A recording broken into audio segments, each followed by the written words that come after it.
बंदी छोड़ सतगुरुदेव रामपाल जी पूर्ण परमेश्वर जी की जय हो। बंदी छोड़ सतगुरुदेव रामपाल जी पूर्ण परमेश्वर जी की जय हो।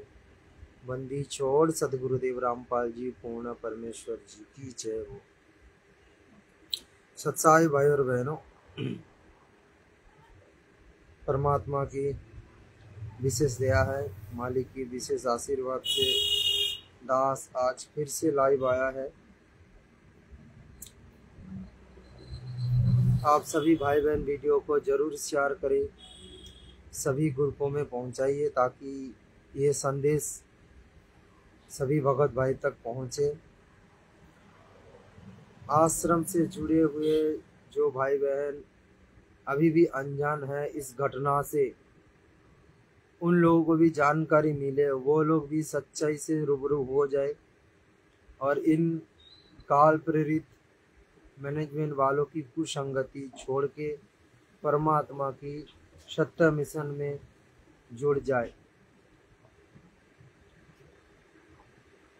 क्योंकि इस पिछली पीढ़ी में मोक्ष के जो प्लेटफॉर्म है वो है साध संगति। साध संगति में जुड़े बिना कोई जीव पार नहीं हो सकता। तो सभी भाई बहनों को अंत तक साध संगति के प्लेटफॉर्म में आना ही होगा, चाहे ये बात किसी को स्वीकार हो या ना हो, ये बात सत्य है। और पिछले 10 साल से साध संगति के माध्यम से यही संदेश दिया जा रहा है सतलोक आश्रम मैनेजमेंट वालों को कि तुम अपना कुकर्म छोड़ो, परमात्मा की ज्ञान के विरुद्ध जो मनमाना आचरण कर रहे हो आप लोग उस कुकर्म को बंद करो और परमात्मा की मिशन को मत बिगाड़ो। और भोले भाले जो भगत है, जो आम भगत है, जो देखा देखी में जुड़ रहा है या फिर कोई नए नए भाई बहन जो जुड़े हैं, वो लोग इतना तो ज्ञान को आधार नहीं बना पाते और अंत में इन काल प्रेरित सतलोक आश्रम मैनेजमेंट वालों की जाल में फंसकर अपना मर्यादा तोड़ते हैं, अपना कर्म फोड़ते हैं और अंत में काल की दाव लग जाता उन लोग। तो पिछले 10 साल से आप लोगों को यही संदेशा दिया जा रहा है, जो संगत है आम संगत भाई और बहनों, इन मनबस काल प्रेरित मैनेजमेंट वालों की कुसंगति छोड़कर आप लोग सुसंगति कीजिए ताकि आप लोगों की भक्ति में किसी भी तरह कोई बाधा उत्पन्न ना हो। परमात्मा की सत्य मिशन में जुड़कर आप लोग सही भक्ति करें।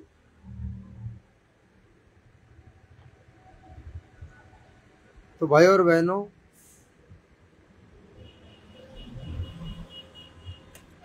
आज 27 अगस्त है। आज से लगभग 15 दिन पहले की बात है। 12 अगस्त को हिसार कोर्ट के बाहर जो पेट्रोल पंप है, उस पेट्रोल पंप में घटना घटी है। हो सकता है ये घटना आप लोगों को जानकारी मिला हो या फिर ना भी मिला हो। अगर ये जानकारी नहीं मिले तो भाई और बहनों, आप लोग अपना आँख खोल लीजिए। अगर ये घटना की जानकारी आप लोगों को मिल भी गया तो अपना आँख भी खोल लीजिए विचार करके कि आप किस भक्तों की संगति कर रहे हो। डिस्क्रिप्शन में जो लिखा है ये देखकर आप लोगों को शायद कुछ समझ में आ रहा होगा। आश्रम से जुड़े हुए कुछ भगत, 12-15 के आसपास ऐसा भगत परमात्मा की अच्छे बच्चों को, अच्छे आत्माओं को गहराई से चोट पहुंचाया, जानलेवा हमला की। और उनमें से 2 भगत ऐसा भी है जो पुराने हैं, सारनामी भी है, अपने आप को सार नामी भगत मानते हैं, वो लोग भी परमात्मा की ज्ञान के विरुद्ध, परमात्मा के विधान के विरुद्ध आचरण करके खुद का तो कर्म फोड़े हैं, ऊपर से और भी कई सारे भक्तों की कर्म फोड़े हैं, और देश और दुनिया के आगे परमात्मा को बदनाम करने में किसी भी प्रकार मौका नहीं खो रहा है ये लोग। तो भाई और बहनों, आज का वीडियो शुरू करने से पहले परम पूज्य सदगुरु रामपाल जी भगवान के जो महिमात्मक नाम है उसके जयकारा लगाएंगे, फिर मालिक के आशीर्वाद से दास वीडियो शुरू करेगा। तब तक आप लोग वीडियो को ज़्यादा से ज़्यादा शेयर करिए ताकि संदेश सभी के पास पहुंचे।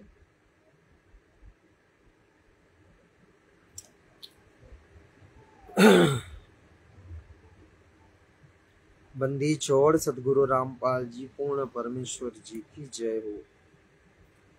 परमपिता परमात्मा सारे सृष्टि के रचनहार, कुल मालिक, असंख्य ब्रह्मांड के स्वामी, जगत गुरु, तीनों लोक में प्रवेश करके सबका भरण पोषण करने वाले, राजाधिराज, आत्माधार, नाथों के नाथ, देवों के देव, महादेव, सर्वेश्वर, महेश्वर, अजर अमर, मृत्युंजय, आदि अनादि, सनातनी प्रभु, जगत पिता, जगदीश्वर, श्री श्री 1008 उपाधि के वास्तविक अधिकारी, अकाल मूर्त शब्द स्वरूपी राम, वासुदेव, सर्वगतम ब्रह्म, परम पूज्य, प्रथम पूज्य, परम संत, परम पुरुष, परम धनी, परम दयालु, सत्य कबीर, हक्का कबीर, अल्लाहु कबीर, अल्लाहु अकबर, बाखबर, अल्लाह ताला, जगत के तारनहार, जगत के मुक्ति दाता, जगत के नाथ, जगन्नाथ, हारे के सहारे, हिंदुओं के राम, मुसलमानों के अल्लाह, सिखों के वाहेगुरु, ईसाइयों के मसीह, दया के सागर दयानिधि, करुणा के सागर करुणा निधि, स्वयंभू परिभू, संकट मोचन, कष्ट हरण, मंगल करण, दुख भंजन, अविगत कबीर, निर्विकार निर्विषम परमात्मा, अला अलेख सतगुरु, आदि अनादि सतगुरु, असली मर्यादा पुरुषोत्तम, असली राम, असली कृष्ण, असली घनश्याम, असली मुरारी, राजाओं के राजा, महाराजाओं के महाराजा, शहंशाहों के शहंशाह, सम्राटों के सम्राट, भगवानों के भगवान, अल्लाहों के अल्लाह, प्रभुओं के प्रभु, मसीहों के मसीह, सच्चे वाहे गुरु, बाबाओं के बाबा, पीरों के पीर, सेठों के सेठ, जगत सेठ, सावलसा सेठ, सर्वगुण संपन्न, अनंत कोटि कलाओं के स्वामी, अनंत कोटि ब्रह्मांड के नायक, योगियों में महायोगी, ध्यानियों में महाध्यानी, सिद्धों में परम सिद्ध, ज्ञानियों में तत्व ज्ञानी, ब्रह्म ज्ञानी, महाज्ञानी, परम ज्ञानी, सर्वश्रेष्ठ विज्ञानी, युवा कबीर, समरथ कबीर, ऐ शंभवाद, अमित ओझा, सच्चे रहनुमा, करीम अल्लाह, बाबा साहिब, नूर अनंता परमात्मा, सुभान अल्लाह, दुनिया के अंतिम पैगंबर, 8 सितंबर 1951 से गांव धनाना, जिला सोनीपत, हरियाणा, भारतवर्ष के पावन भूमि पे प्रकट रियल कल की भगवान श्री नारायण साकार हरि स्वयंभू संत शिरोमणि सदगुरु रामपाल जी परमेश्वर जी के श्री चरण कमल में साध संगति से जुड़े हुए देश विदेश से हम सभी सत्सेवक भाई बहनों की अनंत कोटि दंडवत प्रणाम, अनंत कोटि दंडवत प्रणाम, अनंत कोटि दंडवत प्रणाम। लाइव वीडियो देख रहे आप सभी भाई बहनों को मुझ सुरजीत दास का प्यार भरा सत साहेब।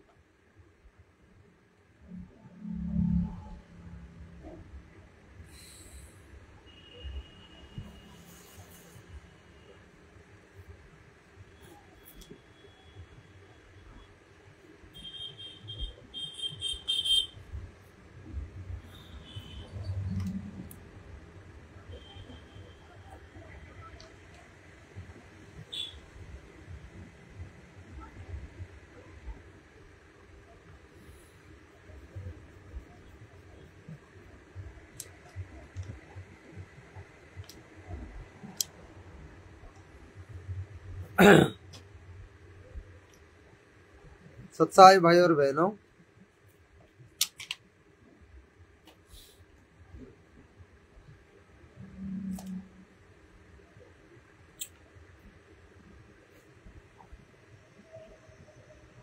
भाई और बहनों, परमात्मा ने हमें जो सत्संग में ज्ञान दिए है, यानी परम पूज्य सदगुरु रामपाल जी भगवान, असली कबीर भगवान,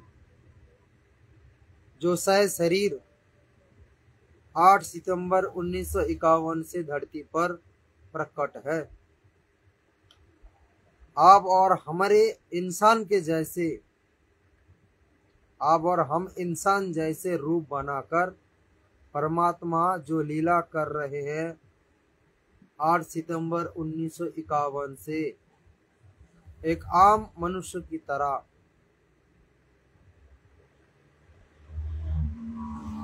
और उस लीला में परमात्मा एक समय के उपरांत जो गुरु की भूमिका पालन कर रहे हैं, शायद दास को इतना याद नहीं है, परमात्मा शायद 1993 से ज्ञान प्रचार कर रहे हैं, या कुछ आगे पीछे भी हो सकता है, याद नहीं है दास को। तो कहने का मतलब है भाई और बहनों, परमात्मा ने जिस दिन से गुरु पद ग्रहण किए हैं, गुरु की लीला कर रहे हैं, उस समय से परमात्मा हमें जो ज्ञान दिए है, अगर उस ज्ञान को हम आधार बनाकर नहीं चल पाए और उस ज्ञान को अगर हम अमल नहीं किए, तो भाई परमात्मा हमें यहीं पर छोड़ के जाएंगे। यहीं पर इस काल लोक में 84 लाख योनि में ठक्कर खाने के लिए परमात्मा छोड़कर मजबूरी में जाएंगे। क्योंकि भाई और बहनों, परमात्मा ने हमें सृष्टि रचना में सुनाया, तपस्शिला पर काल के साथ सदगुरु रामपाल जी पूर्ण परमेश्वर कबीर भगवान की जो वार्तालाप हुई है योगजीत के रूप में, क्या वार्तालाप हुई है। परमात्मा ने जो वचन दिए हैं, जो जीव मेरे ज्ञान को आधार बनाकर चलेगा, जो जीव मेरे ज्ञान अनुसार चलेगा, वो जीव मेरे लोक में जाएगा, यानी सतलोक, सनातन धाम, शाश्वत धाम जाएंगे, अमर लोक, जहां पर अब और हमारी जन्म मृत्यु नहीं होगा, जहां पर हम सिर्फ सुख ही सुख भोगेंगे, जिस लोक में कोई कष्ट उठाने की कोई आवश्यकता नहीं पड़ेगा। सदा के लिए हम उसी जगह पर विराजमान हो जाएंगे। अगर हम परमेश्वर की ज्ञान को आधार बनाकर चले और उनके ज्ञान को हम अमल करें, तब परमात्मा ने क्या कहा कि जब लग हंसा मेरी आना, काल लगे ना तेरी बाणा। परमात्मा ने कहा कि जब तक हंस मेरी मर्यादा पर चलेगा, मेरे ज्ञान के अनुसार चलेगा, तब तक काल तू मेरे बच्चों को छू नहीं पाएगा, मेरी आत्मा को छू नहीं पाएगा, उनके पास जा नहीं पाएगा। हम ऐसे जड़ी बूटी दे देंगे, तो जब उनके पास जाएगा तो बेहोश आकर फिर वापस आ जाएगा।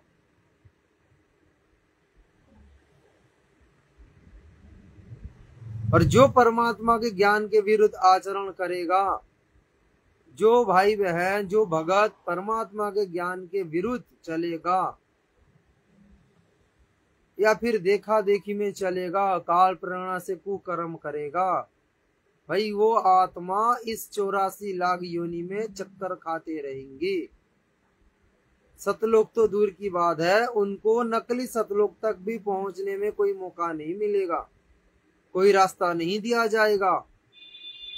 काल ने इस 21 ब्रह्मांड में जो नकली सतलोक बनाए हैं, नकली 4 लोक बनाया काल ने। काल ने भी परमात्मा से 21 ब्रह्मांड प्राप्त करने के बाद 4 लोक बनाए हैं, नकली 4 लोक।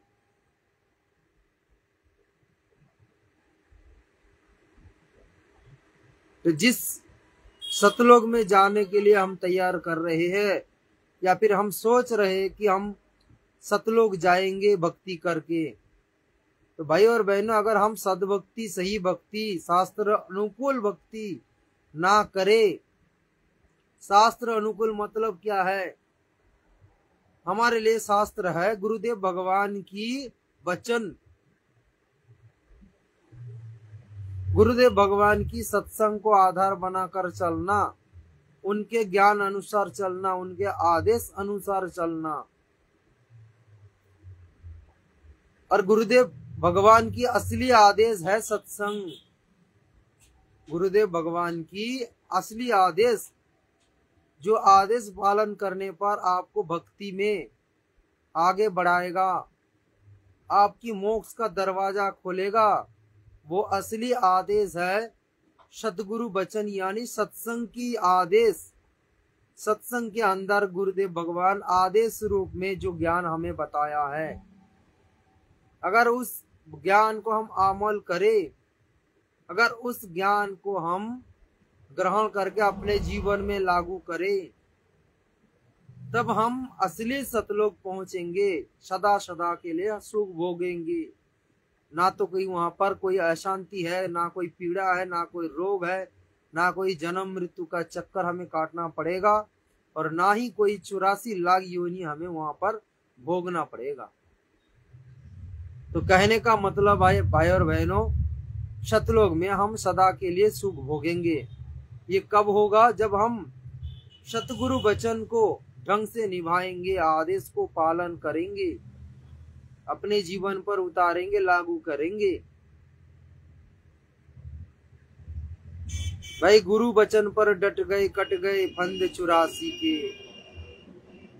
क्या कह रहे मालिक कि जो आत्मा भगत गुरु वचन पर डट गए, कट गए फंद 84 के। जो आत्मा सतगुरु वचन निभाने लग जाए, आदेश को फॉलो करने लग जाए, पालन करने लग जाए, उस आत्मा को 84 लाख योनि जाने में कोई भेज नहीं पाएगा। उनको 84 लाख योनि में जाना नहीं पड़ेगा, उनका 84 लाख योनि कट जाएगा।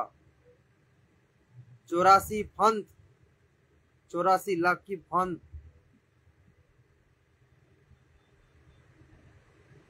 तो भाई और बहनों, परमात्मा ने पिछले 30 साल से हमें जो पाठ पढ़ाया, अगर उस पाठ, उस ज्ञान के अनुकूल अगर हम ना चले, तो भाई मोक्ष की तो संभावना नहीं है, उल्टा हमारे हानि होगा। काल हमें यहाँ पर तड़पाएगा, पता नहीं ना जाने क्या क्या कष्ट हमें देंगे।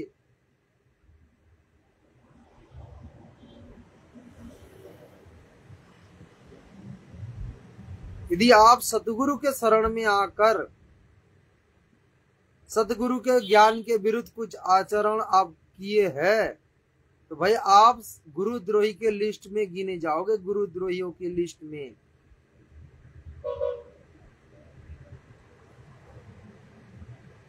भाई जो भगत गुरुद्रोही बनता है, पता नहीं कौन सी युग में उनका लिस्ट आएगा, कौन सी युग में। इस कलयुग तो छोड़ दो, पिछली पीढ़ी तो छोड़ दो, वर्तमान समय की बात तो छोड़ दो, कौन सी पिछली पीढ़ी में, कलयुग के पिछली पीढ़ी में उनकी टिकट आएगा, उनका लाइन लगेगा, उसका कोई ठोर ठिकाना नहीं है, कोई ठोर ठिकाना नहीं है। अगर वास्तव में आप गुरुद्रोही के श्रेणी में आओगे तो संगत को अभी भी पता नहीं कि गुरुद्रोही कौन है। गुरुद्रोहियों की परिभाषा अगर पता होता तो भाई सात संगति वालों के ऊपर आप लोग इतने राग द्वेष ईर्षा नहीं उगालते।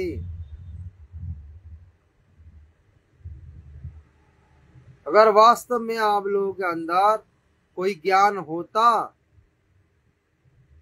तो आप अपने गुरु भाइयों के साथ ऐसे मार पिटाई नहीं करते।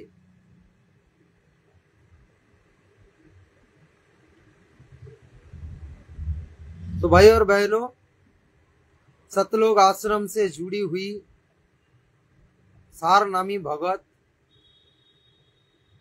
शायद आप लोग ये घटना सुन चुके होंगे, क्योंकि बहुत सारे सत्सेवक भाइयों ने मालिक के आशीर्वाद से वीडियो बना बनाकर आप सभी भाई बहनों को संदेशा दे रहे हैं कि भाई आप लोग कुसंगति कर रहे हो, आप लोग राक्षसों की संगति कर रहे हो, राक्षसों की।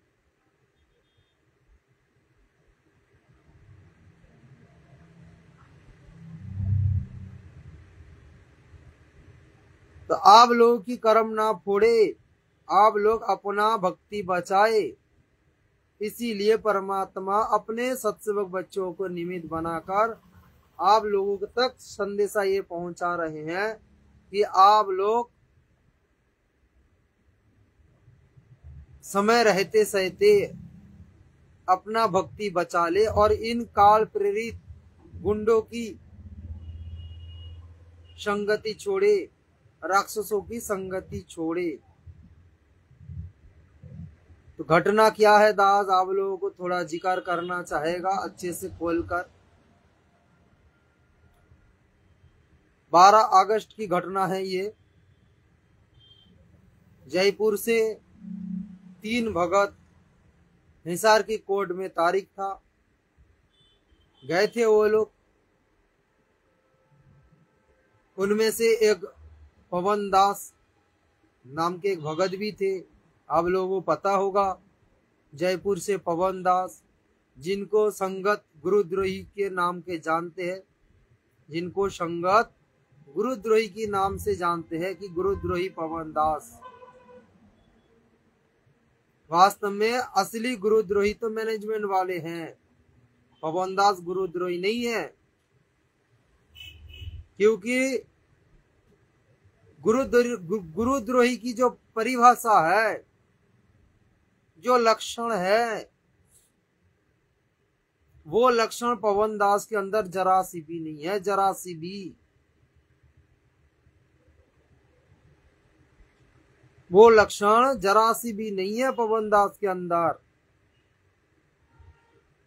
और उल्टा मैनेजमेंट वालों के अंदर वो गुण दिखाई दे रहा है,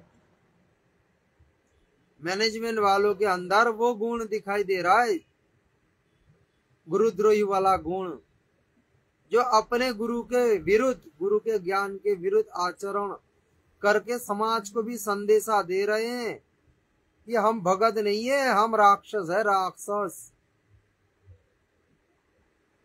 तो भाई और बहनों, आश्रम से जुड़े हुए भाई बहनों को दास थोड़ा सा जिक्र करना चाहेगा। अगर आप नहीं सुने हो तो भाई कान खोलकर सुन लो, इन मैनेजमेंट वालों की गुंडागर्दी के बारे में आप थोड़ा ज्ञान कर लो। वीडियो भी है, प्रमाण भी दिखाएगा दास। पहले हल्का सा जिक्र कर रहा है। 12 अगस्त को हिसार कोर्ट में तारीख थी। जयपुर से 3 भगत गए थे, तो वहां पर मैनेजमेंट से जुड़ी हुई कम से कम 12-15 के आसपास भगत गए टोटल। और उनमें से सार नामी भगत, पुराने भगत, जो अपने आप को बहुत बड़ा संगत में शेर समझते हैं, बसंत सैनी, जो आश्रम में पाठ प्रकाश की पाठ किया करते थे, और एक भगत है डॉक्टर चांद राठी, और एक भगत है डॉक्टर चांद राठी। इन दोनों ने मिलकर और साथ में और भी 12-13 भगत लेकर गए थे, तो 3 लोगों को कुटाई करने के लिए, पवन दास को जान से मारने के लिए गए थे। लेकिन भाई पवन दास तो हाथ में नहीं लगा। मालिक ने उनको प्रेरणा करके वहां पर एक पुलिस आए थे। दास थोड़ा खोल के बताना चाहेगा आप भाई बहनों को। परशुराम के ऊपर पवन दास जी ने एक वीडियो बनाया था। उस वीडियो को लेकर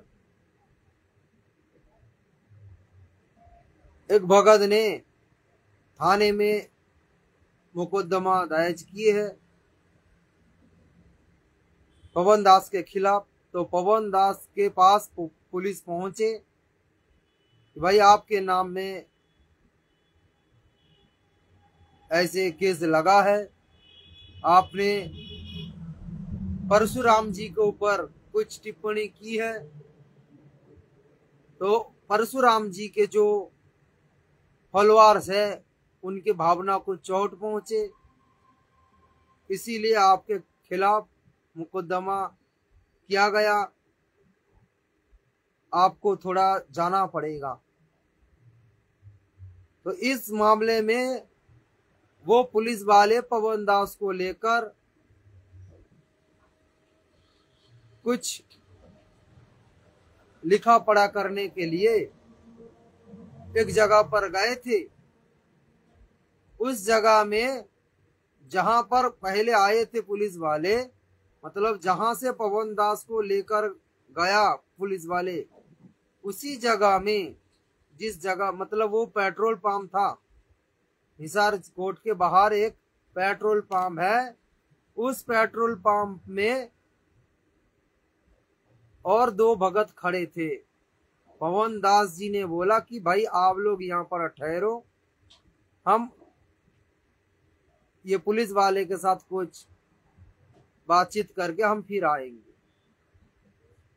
तो कहने का मतलब है भाई और बहनों, परमात्मा ने पवन दास जी को प्रेरणा करके या फिर वो पुलिस वालों को प्रेरणा करके उनको पवन दास जी को हटाकर दूर कर दिया गया, क्योंकि उनको जान से मारने के लिए ये लोग प्लानिंग बनाकर आए थे। इसका मर्डर करने का कारण क्या है भाई और बहनों? सतलोक आश्रम मैनेजमेंट वालों ने जो कुकर्म कर रहे हैं, मनमाना आचरण कर रहे हैं, भक्तों को अपना मानसिक गुलाम बना रहे, गुरुदेव के ज्ञान के विरुद्ध आम भक्तों को चला रहे, गुरुदेव भगवान के आदेश बता बता कर भक्तों की मर्यादा तोड़ रहे हैं, भक्ति बर्बाद कर रहे हैं। भाई ये पवन दास ने, जयपुर वाले पवन दास ने इसके ऊपर आवाज उठाई, इन मैनेजमेंट वालों की कुकर्मों के विरुद्ध आवाज उठाई है। तो भाई इसी से इनके भंडाफोड़ हुई, इनके धंधे में पानी फैल गया। फिर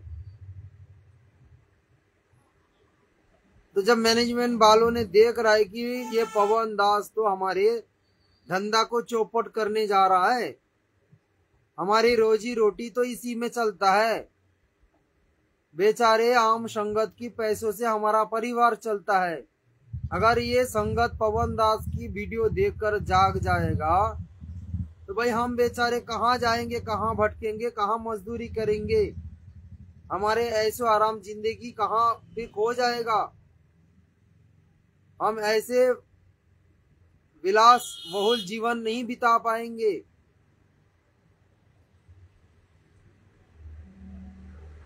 तो इसी राग द्वेष के चलते, ईर्षावश या फिर क्रोध में आके कुछ भी कह लो, उन लोगों ने प्लानिंग बनाई कि भाई रास्ते से हटाना पड़ेगा पवन दास को। हालांकि पवन दास को पिछले 10 साल से ये लोग टारगेट कर रहे हैं। 10 साल से, जब से गुरुदेव भगवान हिसार जेल गए तब से ये मैनेजमेंट वालों ने पवन दास को टारगेट किया है।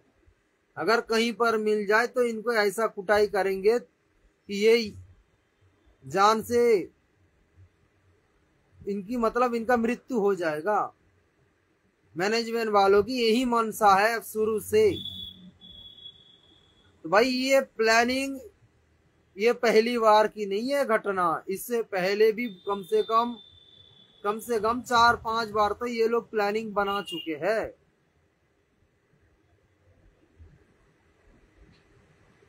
दो 2016 या 17 की घटना है, शायद 16 या 17 की होगा घटना। एक बार ये मैनेजमेंट वालों ने 2 गाड़ी भर के गुंडा लेकर जाकर पवन दास के घर में जाके उनके ऊपर जानलेवा हमला की है। 2 गाड़ी भरकर गुंडे गए थे हॉकी डंडे लेकर, पशु की तरह उनकी पिटाई की, पशु की तरह। लेकिन फिर भी परमात्मा बचाया, परमात्मा यानी सदगुरु रामपाल जी भगवान ने उनको बचाया। एक कहावत है ना कि जिसको राखे सैया मार सके ना कोई,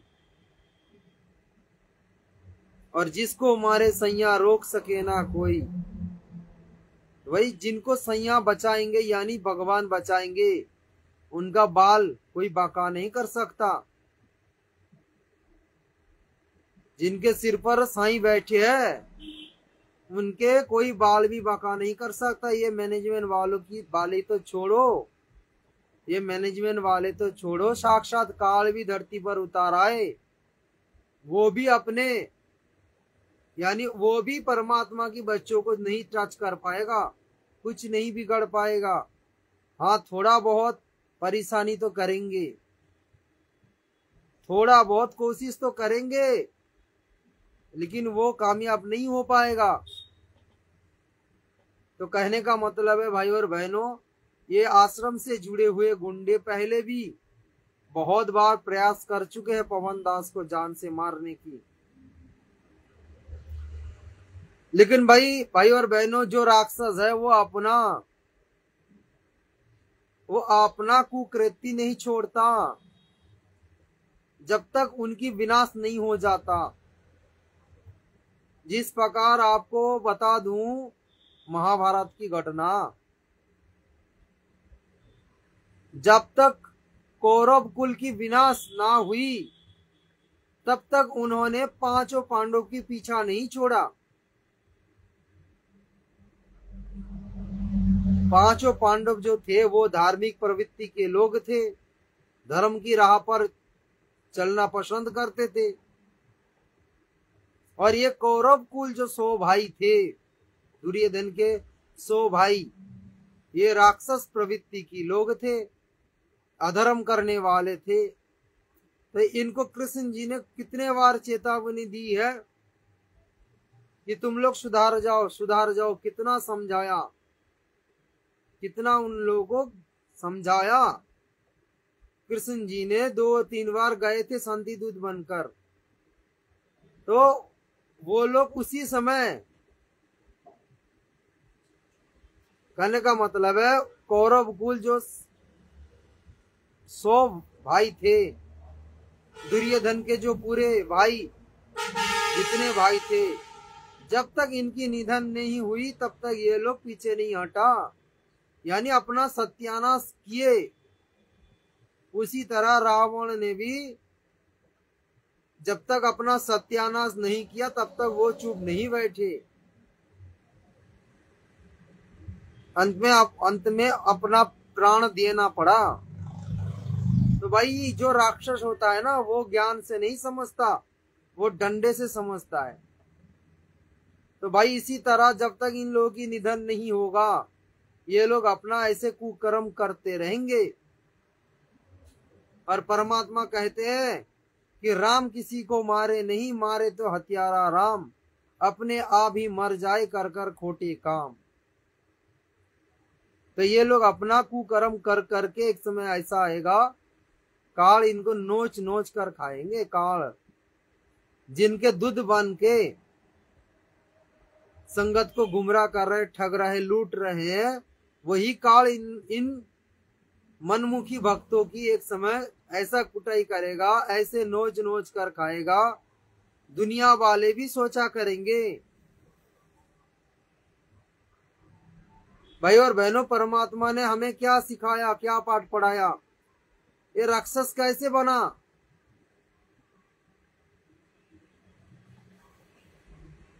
ये तो एक ही गुरु के शिष्य थे, तो ये राक्षस क्यों बना?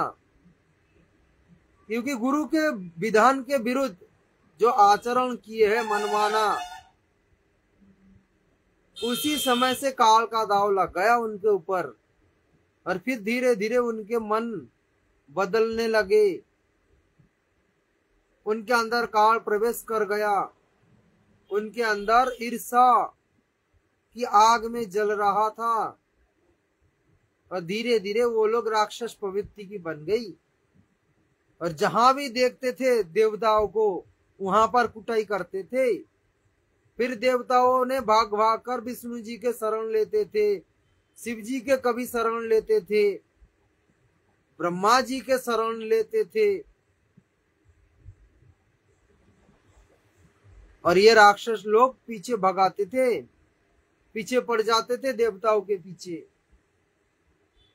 देवता लोग अपने ओर से लड़ाई करना नहीं चाहता था, लेकिन ये राक्षस लोग लड़ाई करने के लिए तैयार रहते थे। कहीं पर भी मिल जाए इन लोगों की कुटाई कर दे। तो भाई वर्तमान में भी धरती पर वही खेल चल रहा है, वही चल रहा है सिलसिला।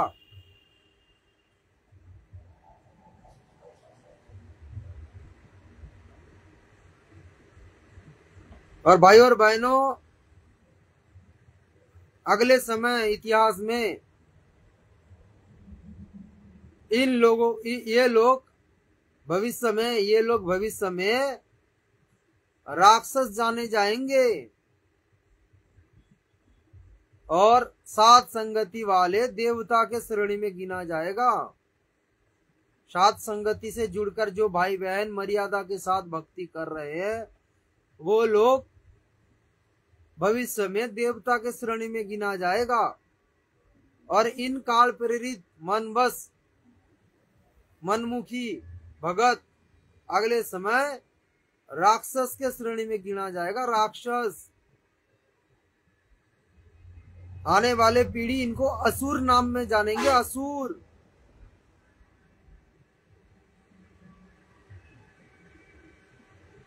इनके नाम के आगे असुर लग जाएगा, उपाधि असुर। असुर चांद राठी, असुर बसंत सैनी, इनके जैसे और भी कई सारे गुंडे हैं।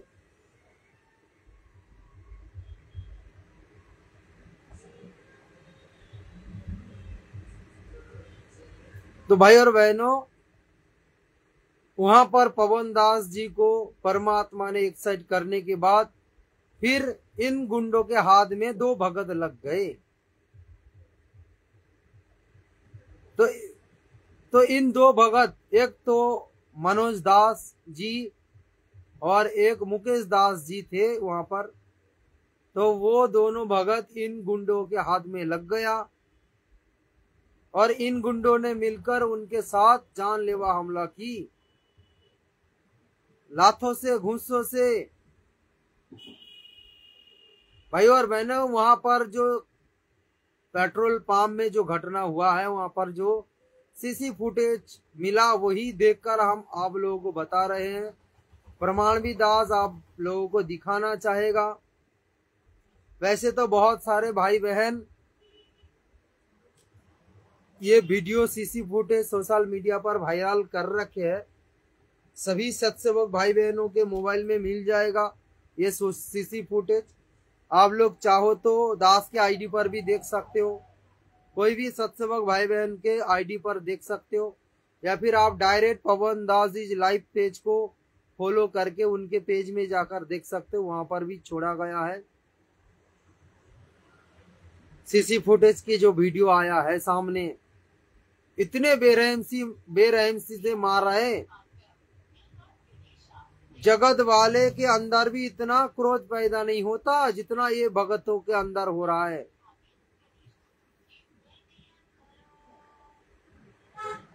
जितना ये भक्तों के अंदर क्रोध पैदा हुई है, ये ऐसे क्रोध तो जगत वाले के अंदर भी नहीं आता। तो काय का भगत है भाई और बहनों, आप लोग विचार करें, आप लोग किसकी संगति कर रहे हो। पहले आपको थोड़ा दास प्रमाण दिखाना चाहेगा।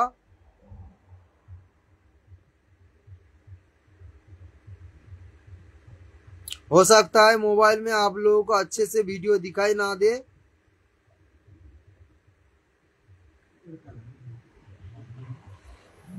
दास फुल स्क्रीन करके दिखाना चाहेगा।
तो भाई और बहनों, आप लोग वीडियो देखे हैं कितने बेरहम से मारा गया दो भक्तों को। पशु की जैसा मारा गया, पशु।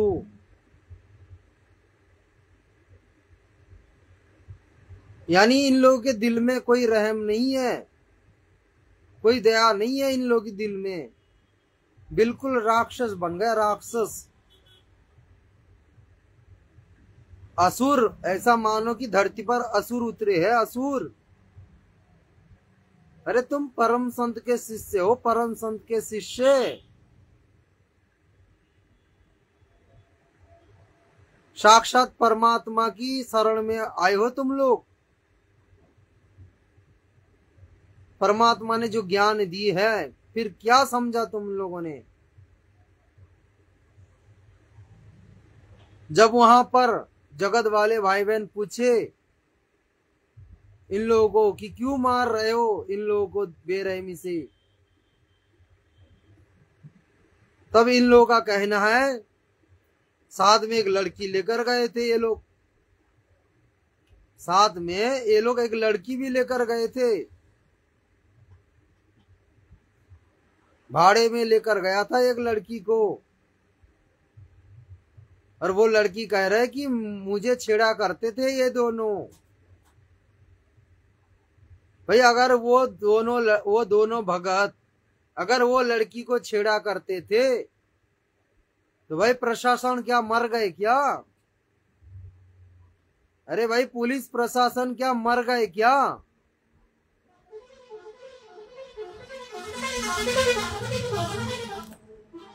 तुम उनके पास क्यों नहीं गए? इनके ऊपर मुकदमा क्यों नहीं की?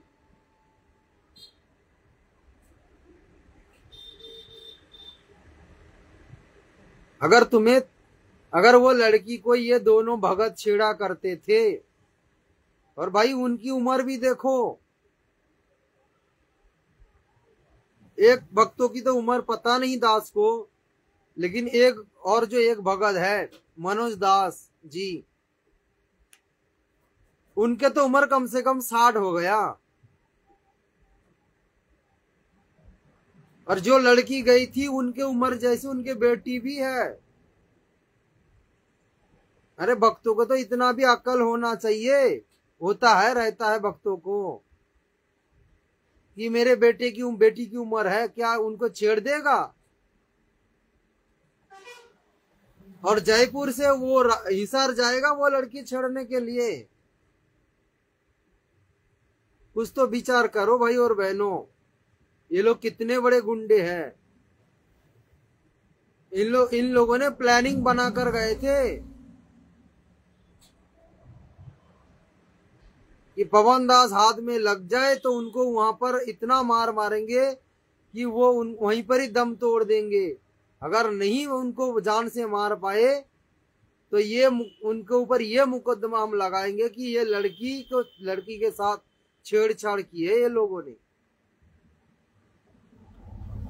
तो भाई अगर वास्तव में लड़की के साथ छेड़छाड़ किए है तो भाई प्रशासन के पास तुम जाते, प्रशासन की मदद लेते।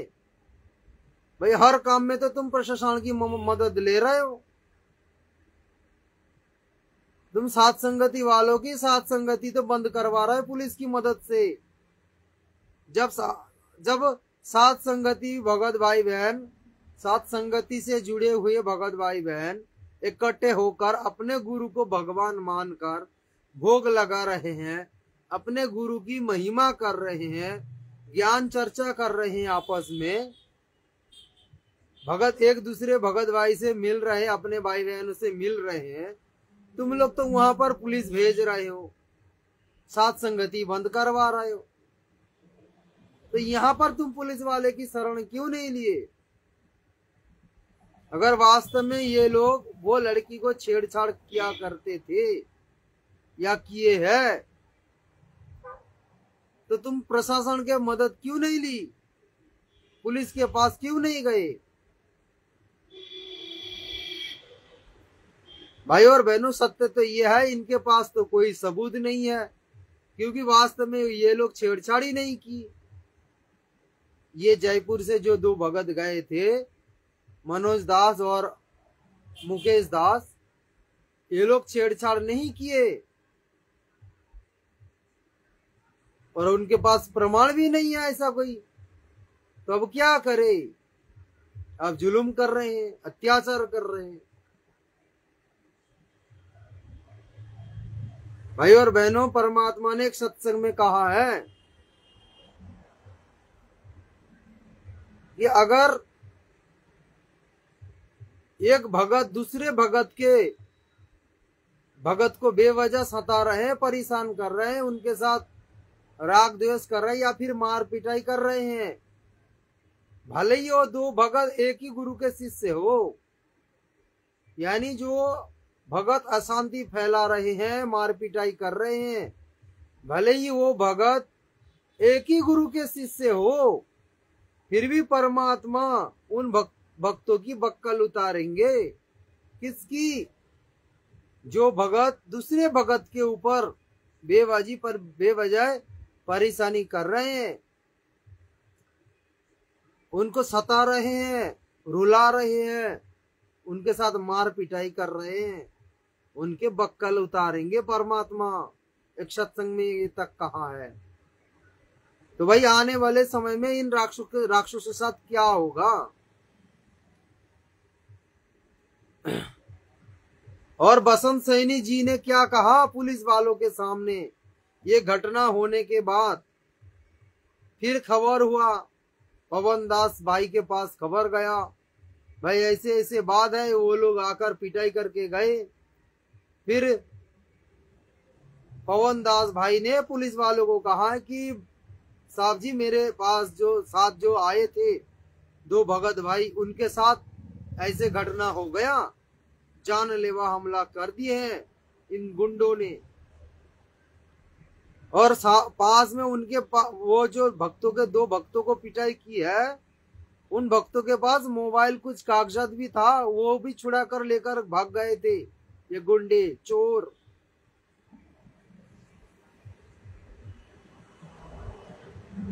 ये चोर गुंडे लेकर भाग गए थे।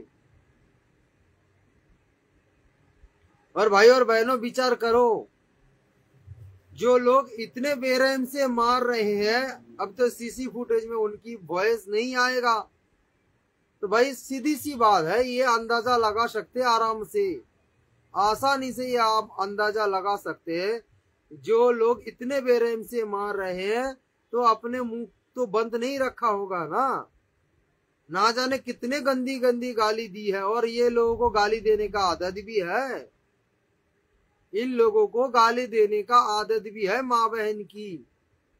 और ऐसे ढेर सारे प्रमाण सोशल मीडिया पर हम लोगों ने वीडियो वायरल भी कर रखा है, इनकी ऑडियो रिकॉर्ड। ये लोग जब फोन में बात करते हैं ना, भक्तों को माँ बहन की गाली निकालते हैं, धमकी देते हैं जान से मारने की, ऐसे कहते हैं कि ज्यादा सियाणी मत बन, नहीं तो तेरे ऊपर मुकदमा ठोक दूंगा, अंदर कर दूंगा।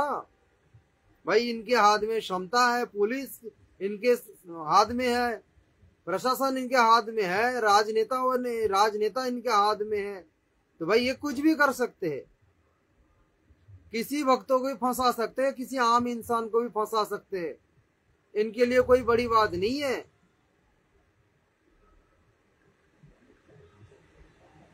रिश्वत देके पुलिस को खरीद लिए है ये लोग, गुलाम बना लिया पुलिस को,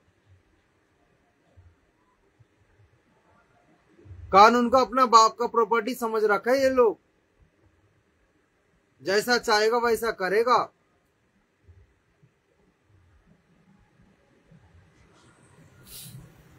तो भाई और बहनों, बाद में वो पुलिस वाले फोन करके इन लोगों को बुलाया,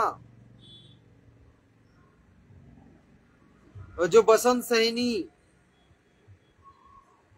उन्होंने आए हैं, वो मुकेश भगत जी की फोन लेकर, कागज लेकर, और पुलिस के आगे धमकी दे रहा है पवन दास को, पुलिस के आगे धमकी दे रहा है पवन दास को, तुझे तो जान से मार दूंगा, गुरुजी की आदेश है, गुरुजी ने आदेश दिए है, तेरे को तो जान से मारना है।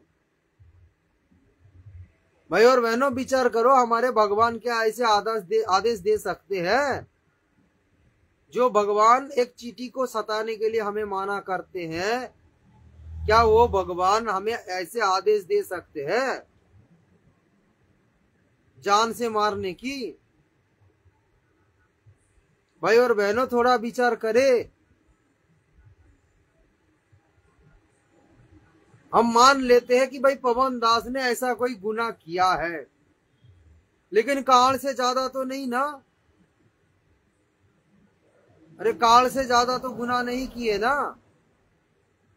सबसे बड़ा जो अपराधी है परमात्मा की दृष्टि में, परमात्मा की नजर में सबसे बड़ा जो अपराधी है वो काल है, काल है। क्योंकि वही सारे जीव को फंसा कर लेकर आए इस मृत्यु लोक में, सारे कुकर्म वही करवा रहे। ये बात तो आप लोगों को पता है ना। तो भाई विचार करे,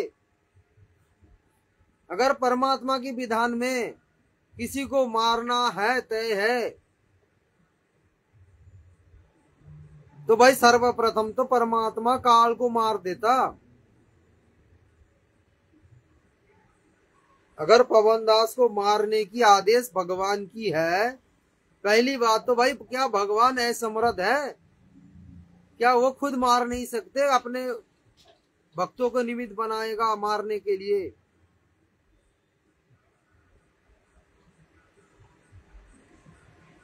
विचार करो भाई और बहनों, हिसार जेल में बैठी हुई संत रामपाल जी कोई आप और हमारे जैसा इंसान नहीं है, वो भगवान है, भगवान।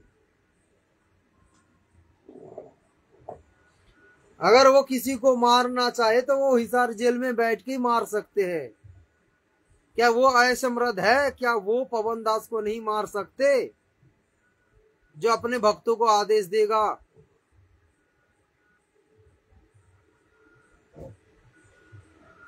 और दूसरी बात भाई और बहनों, अगर मारना ही भगवान के विधान में लिखा है तो भाई सर्वप्रथम तो परमात्मा काल को ही मार देता, सारा झंझट खत्म हो जाता।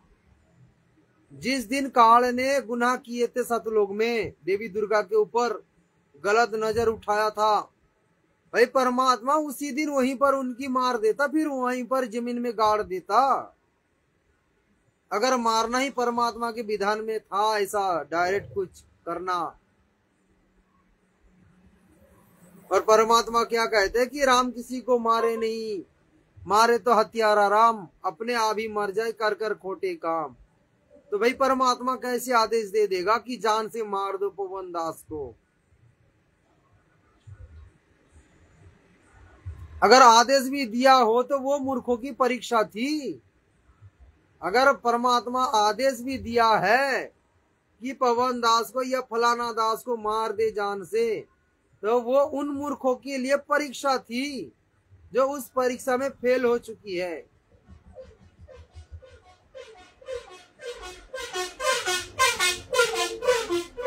भाई ऐसे तो परमात्मा फिर ये भी आदेश दे देगा कि मेरे एक फोटो बना, बड़ा फोटो, और पूरे मैनेजमेंट वाले मिलकर मेरे ऊपर पेशाब कर। तो फिर क्या आप लोग चेन खोल के निकल पड़ोगे क्या पेशाब करने के लिए? हैं?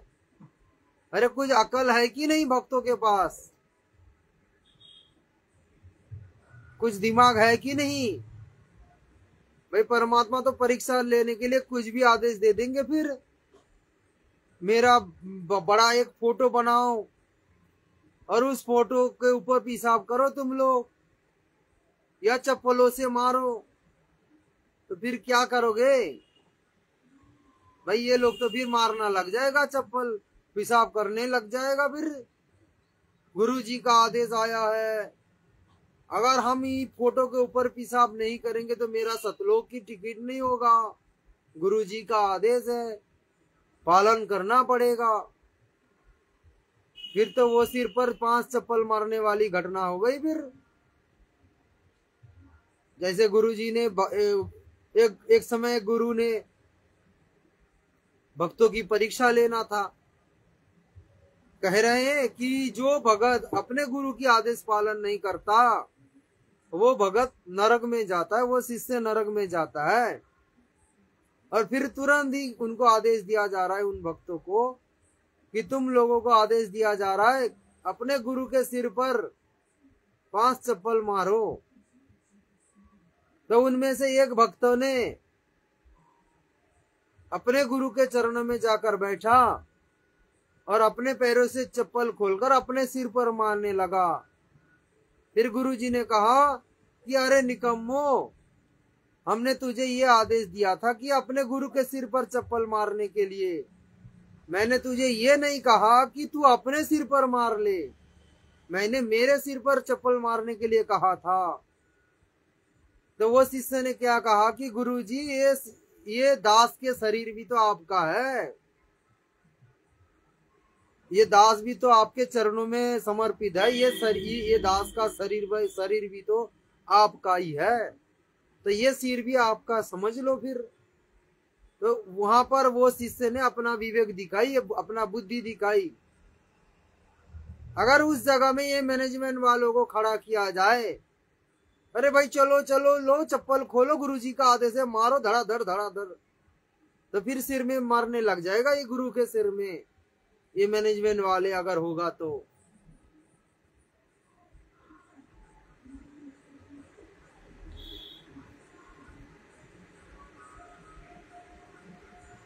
भाई और बहनों विचार करो, आप लोग किसकी संगति कर रहे हो?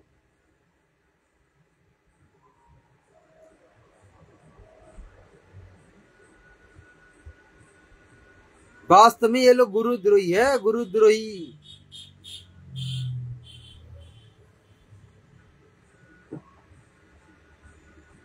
वास्तव में ये लोग गुरुद्रोही है, असली गुरुद्रोही।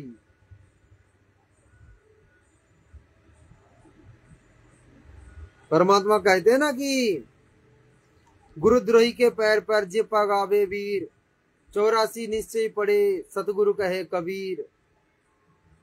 तो भाई ये लोग वास्तव में असली गुरुद्रोही है, पवन दास गुरुद्रोही नहीं है। अरे जो गुरुद्रोही होगा वो गुरु के ज्ञान के विरुद्ध आचरण करेगा।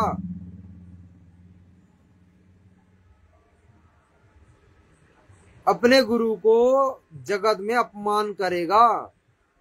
भाई ये लोग जो मार पिटाई की है, जब जगत वालों को पता चलेगा कि भाई ये मार पिटाई करने वाले ये संत रामपाल जी की शिष्य है, और जिनको पीट रहा है वो भी संत रामपाल जी के शिष्य है, यानी गुरु भाई है आपस में रिश्ते में।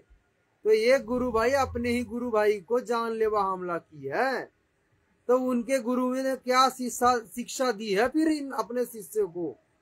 फिर हमारे गुरु की बदनाम होगी कि नहीं? और ये दूसरे जो नकली पंथियों ने उंगली उठाएंगे कि नहीं कि देखो अगर संत रामपाल जी सच्चा संत होता, अगर उनके ज्ञान सच्चा ज्ञान होता, तो उनके शिष्य इतने साल भक्ति करने के बाद भी उनके अंदर ज्ञान प्रवेश नहीं हुआ। फिर क्या खाक ज्ञान दे रहा है, फिर ये लोग हंसी उड़ाएंगे। तो भाई हमारे भगवान की बदनामी के कारण ये नालायक भगत बन रहा है।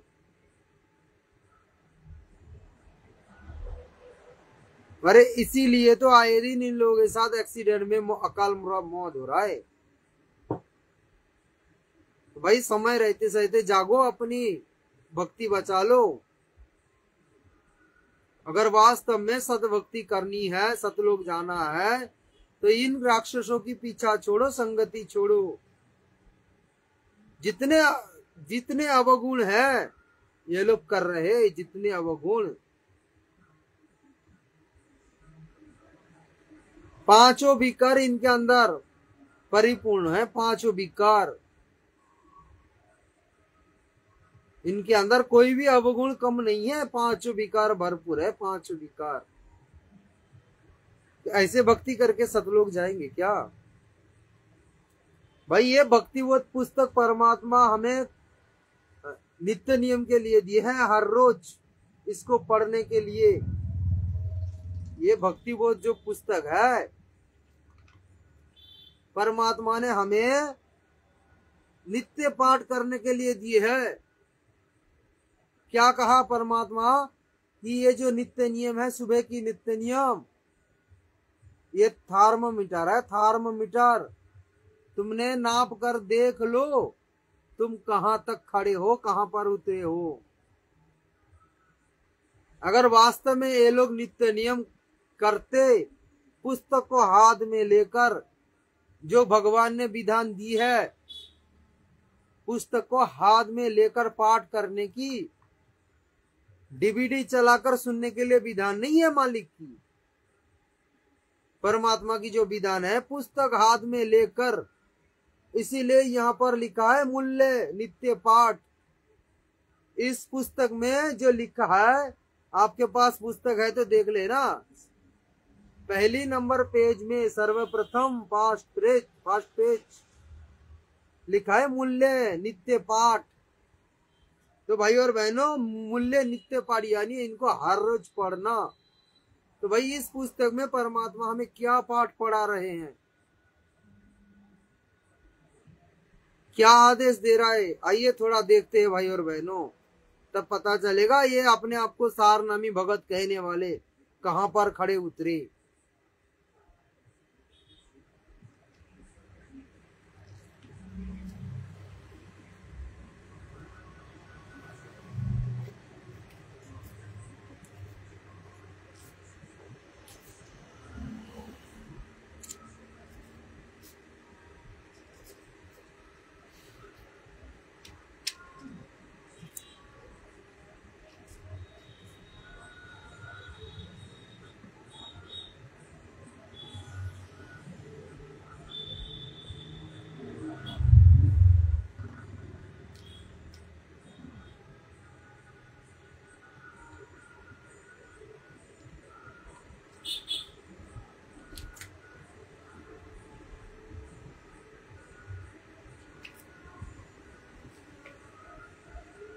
भाई और बहनों, नित्य नियम में जो साहेब कबीर जी के उपदेश, साहेब कबीर जी के उपदेश, वहां पर मालिक ने हमें क्या आदेश दिए है, इस भक्तिबोध पुस्तक में परमात्मा ने हमें क्या आदेश दे रहे हैं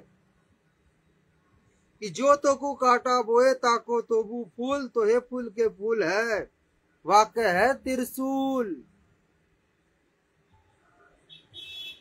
परमात्मा हमें ज्ञान दे रहे, जो तोकू काटा बोए ताको तोबू फूल। अगर कोई आपको गंदी गाली गालोज भी कर रहे हैं, आपके साथ कोई अभद्र व्यवहार कर रहे हैं, फिर भी आप उनको मुस्कुराते हुए मीठी शब्दों में बात करना, उनके ऊपर गुस्सा नहीं दिखाना है। भाई यहाँ पर तो उल्टा हो रहा है, यहाँ पर तो पूरा घटना ही उल्टा है। ये शिक्षा के विरुद्ध, ये आदेश के विरुद्ध आचरण किया जा रहा है। काय का भगत है ये लोग।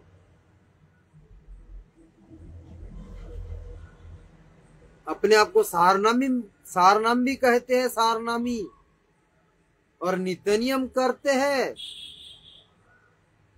नहीं करते। अगर किया होता तो ये वाणी उनको याद आता कि मालिक की वचन क्या है। अगर वास्तव में ये सत्संग सुनते, परमात्मा की नित्य नियम करते, तो इनको वाणी याद आता। ये ऐसे घिनौने हरकत नहीं करते, अपराध नहीं करते, ऐसे घटिया अपराध नहीं करते।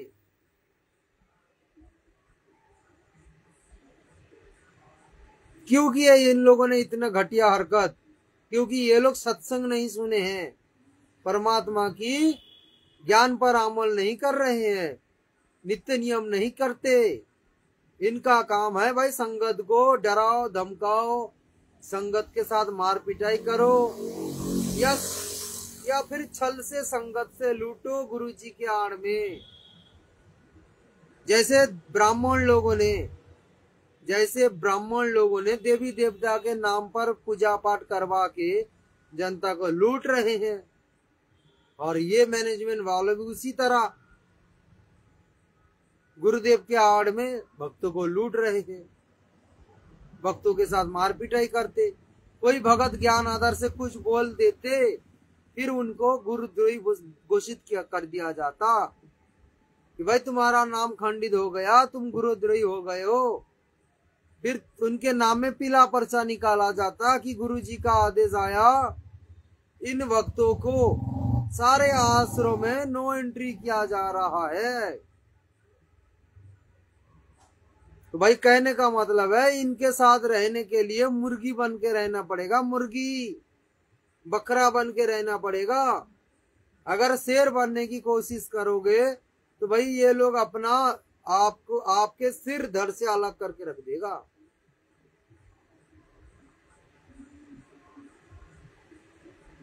इतने बड़े गुंडे हैं ये लोग।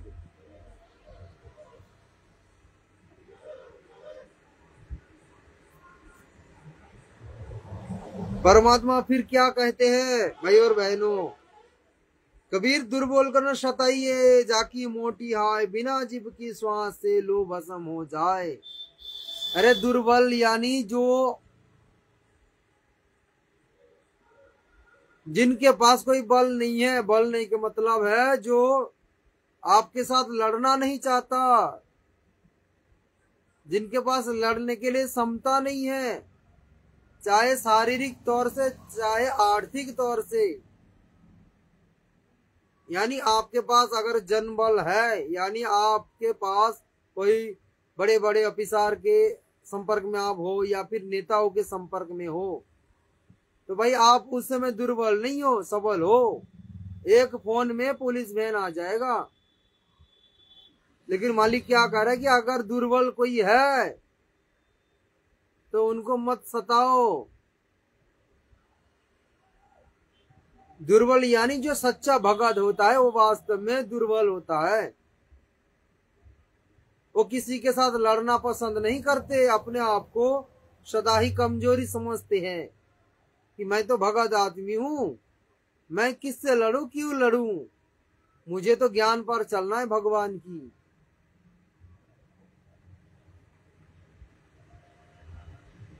ऐसे भक्तों को तो कोई 5 साल का बच्चे भी आकर थप्पड़ भी मार जाएगा, वो फिर भी वो डरेगा।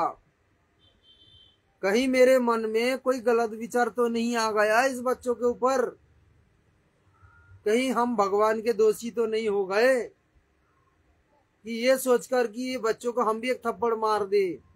जो भगत होता है वो परमात्मा की ज्ञान पर चलता है, परमात्मा की ज्ञान को आगे रखता है, हर पल परमात्मा की ज्ञान के बारे में सोचते हैं, डर डर के भक्ति करते हैं, कहीं किसी प्रकार हमारा मर्यादा ना खंडित हो जाए, परमात्मा की नजरों से हम ना गिर जाए। तो ये डर के भगवत दुर्बल रहते हैं, किसी से लड़ना पसंद नहीं करते। तो परमात्मा कहते हैं कि ऐसे भक्तों का अगर आप पिटाई कर रहे हो तो उनके जो पीड़ा, उनके जो दुख शारीरिक और मानसिक, वो तुम्हारा हाय है, हाय तुम्हारे ऊपर श्राप बन के गिरेगा, श्राप, वर्षा होगा, वर्षा, तुम भस्म हो जाओगे, भस्म। जैसे आग में लोहा गल जाता है ना, तो उसी प्रकार तुम गल जाओगे, गल।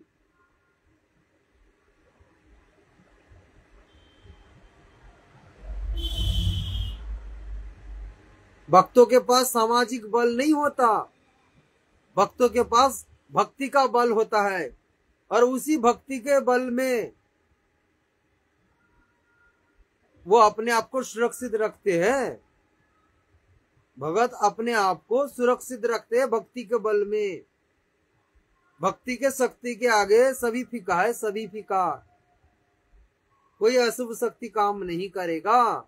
तो परमात्मा हमें शिक्षा दे रहा है कि अगर ऐसे कोई भक्तों का पिटाई कर रहे हो और उनके अंदर अगर वो दुख के मारे या अपने शरीर के पीड़ा को भोगते हुए अगर आंख में एक टपका भी आंसू गिराया ना भगवान को याद करते हुए, तो तुम्हारे खानदान नाश हो जाएगा, खानदान। जैसे इतिहास में साक्षी है, जब सीता जी को रावण ने उठा लेकर गया था, तो सीता जी ने एक तिनका को हाथ में लेकर कहा था कि रावण, मैं एक पतिव्रता स्त्री हूं, मेरे पास पतिव्रता वाला भक्ति है, अगर तूने मुझे छूने की कोशिश भी करेगा तू भस्म हो जाएगा, भस्म। तो इतना दुष्टता मत दिखा कि अपना सत्यानाश खुद कर बैठे।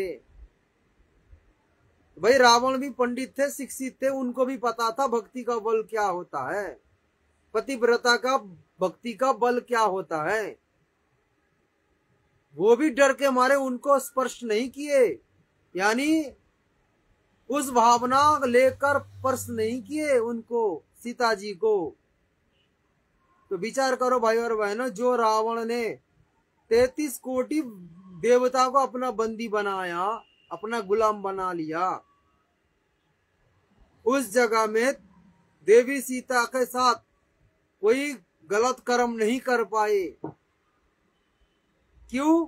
क्योंकि रावण को पता था कि भाई इनके पास भक्ति का बल है, अगर जबरदस्ती तू करेगा रावण तो भस्म हो जाएगा। अगर ये खुद राजी होकर तेरा पत्नी बन जाए तो अच्छी बात है,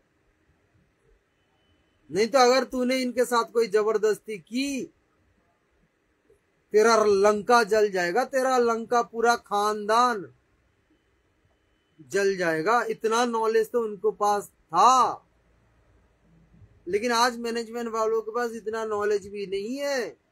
अगर होता तो ये कुकर्म नहीं करता।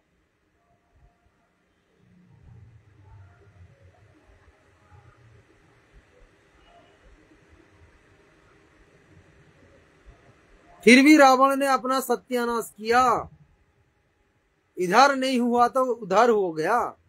अपना जिद के कारण रावण बहुत जिद्दी थे। परमात्मा ने उनके पास भी संदेश भेजा था कि सुधर जा, मंदोदरी के द्वारा, देवी मंदोदरी के द्वारा उनके पास परमात्मा सत संदेश भी भेजे थे कि सुधार जा, फिर भी उन बाज नहीं आई। अंत में वो अपना सत्यानाश करके बैठे है। तो भाई और बहनों, यहाँ पर परमात्मा हमें जो शिक्षा दे रहा है कि ऐसे भक्तों को अगर तुम मार पिटाई करोगे, सताओगे, तो तुम्हारा विनाश होगा, विनाश। जैसे लोहा भस्म हो जाता है ना आग में, उसी तरह तुम भी भस्म हो जाओगे। तो भाई ये अंत में देखना, एक समय ऐसा आएगा, ये मार पिटाई करने वाले भक्तों का नाम निशान मिट जाएगा। इतिहास में इनका कोई नाम निशान नहीं रहेगा, इनका कोई चिन्हित नहीं रहेगा। अगले समय ऐसा आएगा, ये लोग जो कुकर्म कर रहे हैं, अगर परमात्मा से समापर्थी ना हुए और जिन भक्तों के साथ मार पिटाई किया, अगर वो भक्तों के आगे नाक रगड़ के क्षमा ना मांगे और परमात्मा के चरणों में नाक रगड़ कर क्षमा ना मांगे, तो भाई परमात्मा ये वही है, ये परमात्मा वही है जिन्होंने हिरण्याकुश की छाती फाड़े थे। भगत प्रहलाद को भी रक्षा करने वाले ही संत रामपाल जी भगवान ही थे, और आज भी वही परम शक्ति है जिन्होंने हिरण्याकुश की छाती फाड़ दिए थे।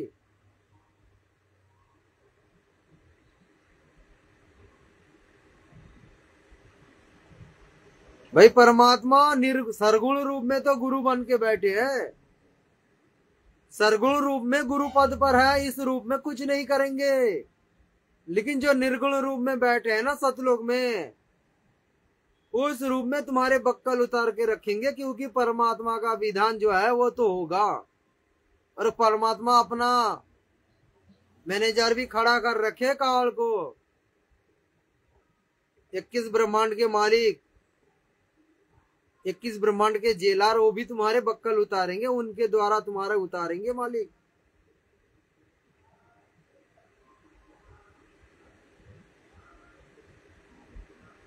ढंग से उतारेंगे, दुनिया याद रखा करेगी। आज जैसे रामायण महाभारत याद है सबको, शिशुपाल की धड़ जैसे अलग हुआ था, दुर्योधन की जंग जैसे तोड़ा गया था, रावण को जैसे वध किया गया था, इतिहास है ना। भविष्य में सभी लोग याद रखा करेंगे ऐसे आने वाले समय में तुम लोगों की कुकर्म। वही परमात्मा ने जो ज्ञान दी है उसी पर हमें चलना है, तब जाके आप भगत कहोगे अपने आप को, अन्यथा भगत के श्रेणी में नहीं हो, राक्षस हो, राक्षस गुंडे।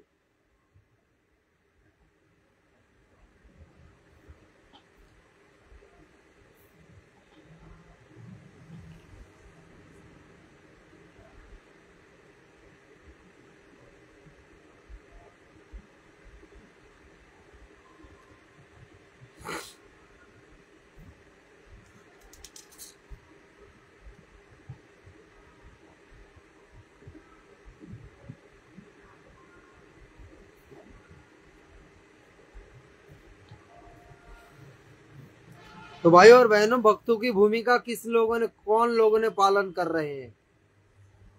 अरे भाई विचार करो, सात संगति में भी कोई एक आधा भगत नहीं है, सात संगति में भी कोई एक आधा भगत नहीं है, लाखों संख्या में भगत है सात संगति में है। सात संगति में अभी तो लाखों से ज्यादा संख्या में भगत जुड़ गए। अगर सात संगति वाले चाहे, अगर 1 लाख भगत मिलकर चाहे तुम्हारे ऊपर मुकदमा करे, तो भाई हर सत्र में तुम्हारे आश्रम को सील कर दिया जाएगा। तुम लोगों ने जहां जहां पर भी आश्रम खोले ना, समझ गए ना। अरे कौन सी जगह था वो, शायद नेपाल में कोई जगह में, नेपाल में कोई जगह था, एक आदमी ने आश्रम बंद करवा दिया। एक आदमी ने, एक जगत वाले भाई ने मुकदमा करके इन मैनेजमेंट वालों के आश्रम बंद कर दिए। तो भाई अगर सात संगति में जो लाखों भगत जुड़े हैं, अगर ये लोग चाहे तो तुम्हारे ऊपर भी मुकदमा ठोकर तुम्हारे भी आश्रम बंद कर देंगे। लेकिन हम तुम्हारे जैसा मूर्ख नहीं है। हमें तो गुरुदेव भगवान के ज्ञान आधार से चलना है, तुम्हारे साथ लड़ना नहीं है।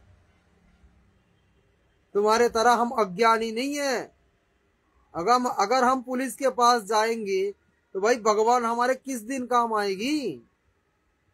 तो भाई हम तो भगवान के भरोसे में बैठे हैं, तो जो करना है मालिक करेंगे, जो करना है मालिक करेंगे। हम तो उनके बच्चे हैं, उनके नौकर है, दास है। हम क्या कर सकते भाई, हम दो कौड़ी के जीव है, हम क्या कर सकते। जब हमारे बाप बैठे हैं तो भाई बाप ही सब कुछ करेंगे ना, हम क्यों आगे अपना पैर अड़ाए। तो कहने का मतलब है भाई और बहनों, विचार करो, अगर हम लोग इनकी तरह मूर्ख होते तो भाई हम लाखों संख्या भगत मिलकर इकट्ठे होकर उनके ऊपर मुकदमा ठोकते। तो आज ये जितने सारे गुंडे आए हैं ना भाई, एविडेंस हाथ में है, सीसी फुटेज हाथ में है, और वहां पर सारी जनता इकट्ठे होकर खड़े होकर भी देखे, वो लोग भी गवाह देते कोर्ट में कि हाँ जी सर जी, ये लोगों ने मिलकर इन दो भक्तों की कुटाई की थी, जानलेवा हमला की थी, अटेम्प्ट टू मर्डर केस इनके ऊपर लगना था। अगर ये कोई स्टेप ले लेता ये भगत, और उनमें से एक भगत भी थे मुकेश दास, जो सरकारी नौकरी भी करते हैं, शायद वो भगत रेलवे में सर्विस करते हैं, रेलवे में। भाई विचार करो भाई, उनके पास क्षमता भी है, अगर वो चाहते तो वो क्षमता भी ये प्रयोग कर सकते, वो भी अपना शक्ति का प्रदर्शित कर सकते थे। लेकिन भाई अगर ऐसे हम करेंगे ना, फिर परमात्मा की नजरों से गिर जाएंगे, परमात्मा के विधान टूट जाएगा। भाई ऐसा सोच भी हम नहीं सकते। तो ये आप लोगों को समझाने की दृष्टि में बताया जा रहा है कि अगर हम चाहते थे कि इनकी बदला ले, तो हम सारे भगत मिलकर इनके ऊपर मुकदमा ठोकते, इनके सारे मनमाना आचरण के ऊपर हम मुकदमा ठोकते प्रमाण के सहित। और इन लोगों ने जितने सारे कुकर्म किए हैं, सारे के सारे एविडेंस परमात्मा ने खड़ा कर रखे हैं, सारे के सारे एविडेंस, एक एक एविडेंस परमात्मा संभाल कर रखे हैं अपने बच्चों के पास। अरे इसीलिए तो पवन दास को जान से मारने के लिए कोशिश कर रहे हैं, ताकि इनका सारे करतूत मिट जाए, इनके सारे कारनामा, सारा काला चिट्ठी छिप जाए, इनका काला चेहरा संगत में बाहर ना आए। और भाई इधर मालिक ने पवन दास को इसीलिए खड़ा कर रखा ताकि इनकी मनमाना आचरण संगत के आगे उजागर हो।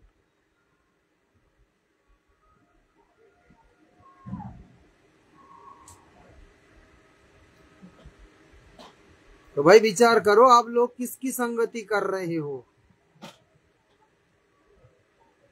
ये भगत नहीं है, इसीलिए तो परमात्मा को मजबूरी में बोलना पड़ रहा है हिसार जेल से कि तुम भगत तो दूर की बात है, तुम जगत से भी नीचे गुजरे हो, गए गुजरे हो, तुम जगत से भी नीचे गए गुजरे हो। भाई हिसार जेल की जो ऑडियो आ रहा है संगत के लिए ना, आश्रम वालों के लिए है ना, तो भाई किसके लिए ये शब्द व्यवहार कर रहे हैं संत रामपाल जी भगवान कि तुम जगत से भी नीचे गुजरे हो। वास्तव में ये जगत से भी नीचे गुजरे हैं।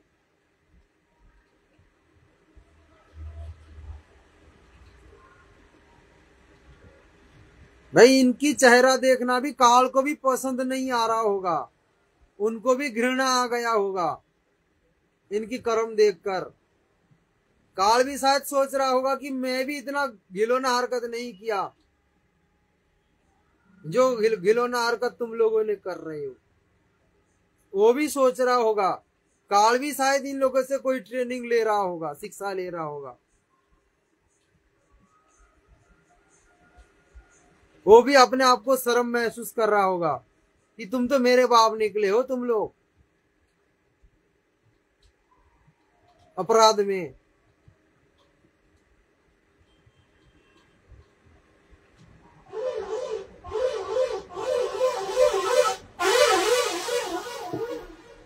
काल ने भी सोच रहा होगा कि मैं तो सिर्फ एक को बलात्कार करने की कोशिश की थी,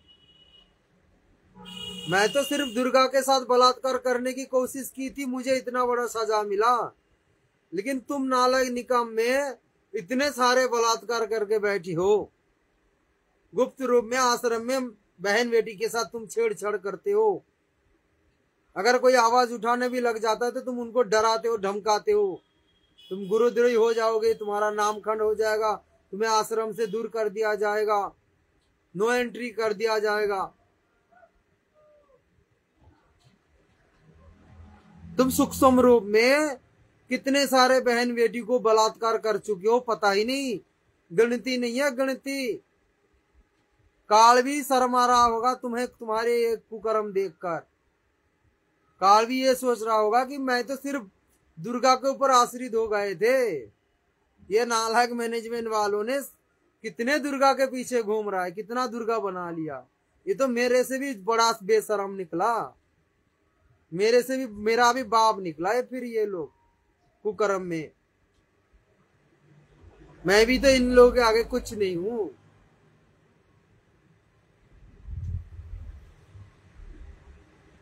इसीलिए भाई और बहनों, हिसार जेल में बैठ के परमात्मा रोते हैं इनके ऊपर।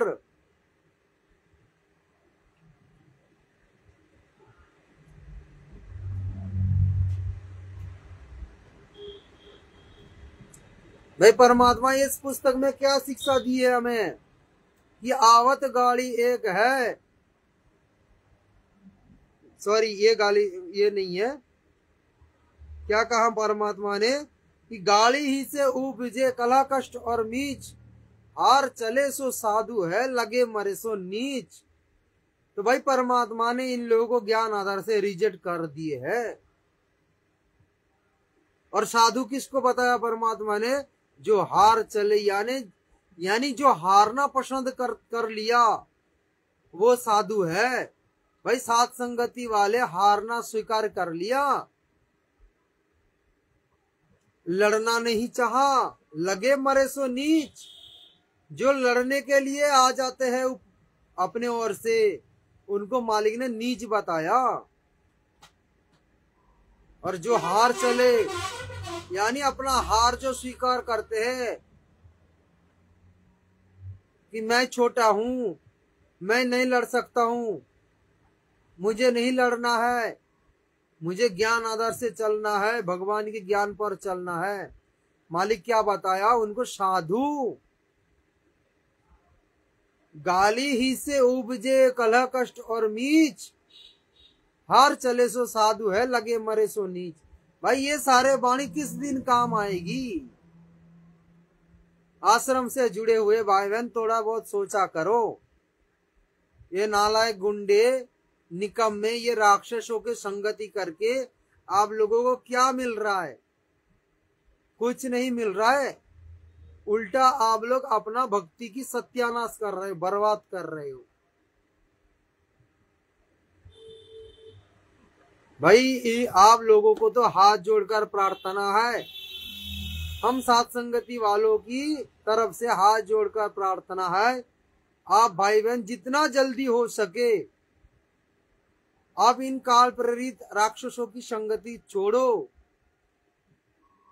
ये साक्षात काल बैठे है आश्रम में और ये सारे के सारे उनकी एजेंट है कि भक्ति बर्बाद करके रखेंगे, आपको भक्ति करने नहीं देंगे, आप लोगों को भक्ति करने नहीं देंगे, बर्बाद करके रखेंगे।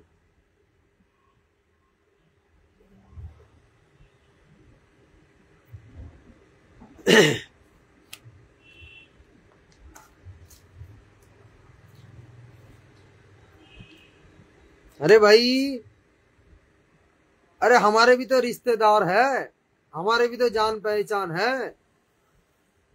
ऐसे बहुत सारे समतावान नेता मंत्री भी तो हमारे संपर्क में है। क्या हम उनके मदद लेकर ही इन लोगों के ऊपर कोई मुकदमा नहीं कर सकते क्या? क्या हमारे सारे रिश्तेदार मर गए?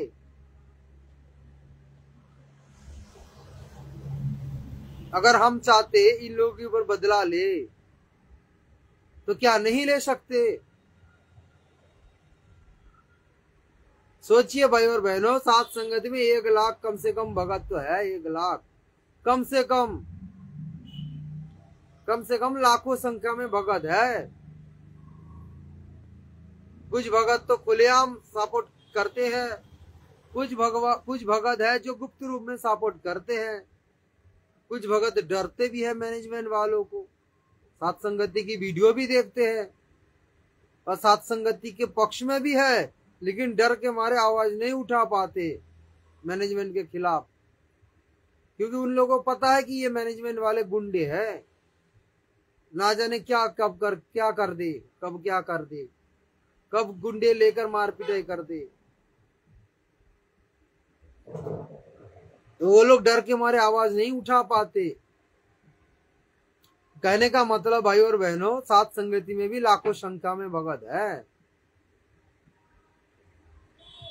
भाई अगर हम भी बदला लेना चाहे ना तो हम भी ले सकते, तुम्हारे ऊपर मुकदमा ठोक सकते, क्योंकि भाई हमारे हाथ में प्रमाण है, हम कोई झूठ नहीं बोल रहा है। हम तुम्हारे तरह कोई लड़की लेकर नहीं बोलेंगे कि ये लोग हमारे साथ छेड़छाड़ की है। तुम्हारे तरह हम इतने नीचे नहीं गिर सकते तुम मैनेजमेंट वालों की तरह, लेकिन सत्य तो बोल सकते ना कि साहब जी ये लोग हमारे साथ मार पिटाई की है, ये लो सीसी फुटेज कैमरा में बंदी हुई है, सारे घटना इसी फुटेज में प्रमाण है। फिर पुलिस छानबीन करके देखेगा, मिलेगा भाई, वहां पर जो जनता देखे अपने आंखों से वो साक्षी देगा,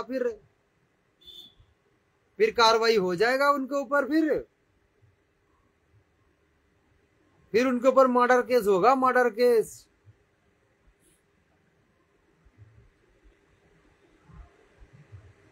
लेकिन हम लोगों ने ये रास्ता नहीं अपनाया, क्योंकि हम परमात्मा के शरण में है, हम वास्तव में शास्त्र अनुकूल भक्ति कर रहे हैं। हमारे सिर पर साईं बैठे, जो करना है वो करेंगे। हमें इन लोगों की ठेका लेने की कोई आवश्यकता नहीं है। तो आप लोगों को इसीलिए जानकारी दिया जा रहा है कि भाई आप लोग इनकी कुसंगति छोड़ो, जितना जल्दी हो सके आप लोग इनकी कुसंगति छोड़कर सुसंगति करो। सुसंगति का मतलब जो भगत परमात्मा के विधान अनुसार चल रहा है, जिन भक्तों के ऊपर परमात्मा की विशेष मेहर है, उनकी संगति करो, तब जाके आपकी भक्ति बचेगा। अन्यथा भाई और बहनों, आप अपना सत्यानाश कर रहे हो, सत्यानाश। आप लोग अपनी भक्ति की ऐसी तैसी कर रहे हो इन कॉर्पोरेट एजेंट के साथ देकर।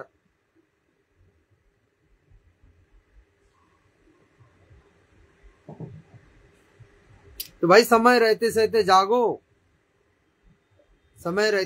जागो, सात संगति से जुड़ो, क्योंकि ये सात संगति जो प्लेटफॉर्म है, ये सदगुरु रामपाल जी भगवान की फाइनल मिशन है, फाइनल मिशन। अगर कोई आत्मा सतलोक भी जाएगा तो सात संगति में उनको पैर रखना पड़ेगा, सात संगति में, अन्यथा उनको टिकट ही नहीं मिलेगा विमान में बैठने की। अन्यथा सतलोक की विमान में बैठने की टिकट भी नहीं मिलेगा उनको।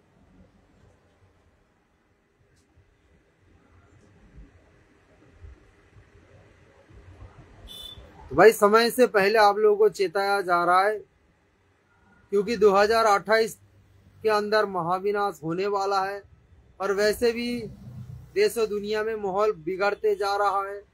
दिन प्रतिदिन अशांति फैल रहा है, दिन प्रतिदिन प्राकृतिक तांडव बढ़ रहा है। तो भाई समय बहुत विनाशकारी आ रहा है 2028 के अंदर। परमात्मा ने भी ज्ञान गंगा पुस्तक में ये लिख रखे हैं, 2028 के अंदर युग परिवर्तन का समय है, महाविनाश होगा। तो भाई उस समय वही आत्मा बचेगा, वही आत्मा रक्षा होगा, उनकी रक्षा किया जाएगा वास्तव में जो आत्मा मर्यादित भगत है, मर्यादित यानी मर्यादा में रहकर भक्ति कर रहा है, वही आत्मा बचेगा। और भाई सबसे बड़ा मर्यादा तो यह है कि गुरु को भगवान मान के पूजना, सतगुरु को इष्ट रूप में मानकर पूजना ही सबसे बड़ा मर्यादा है, जो कि ये मैनेजमेंट वालों के पास नहीं है।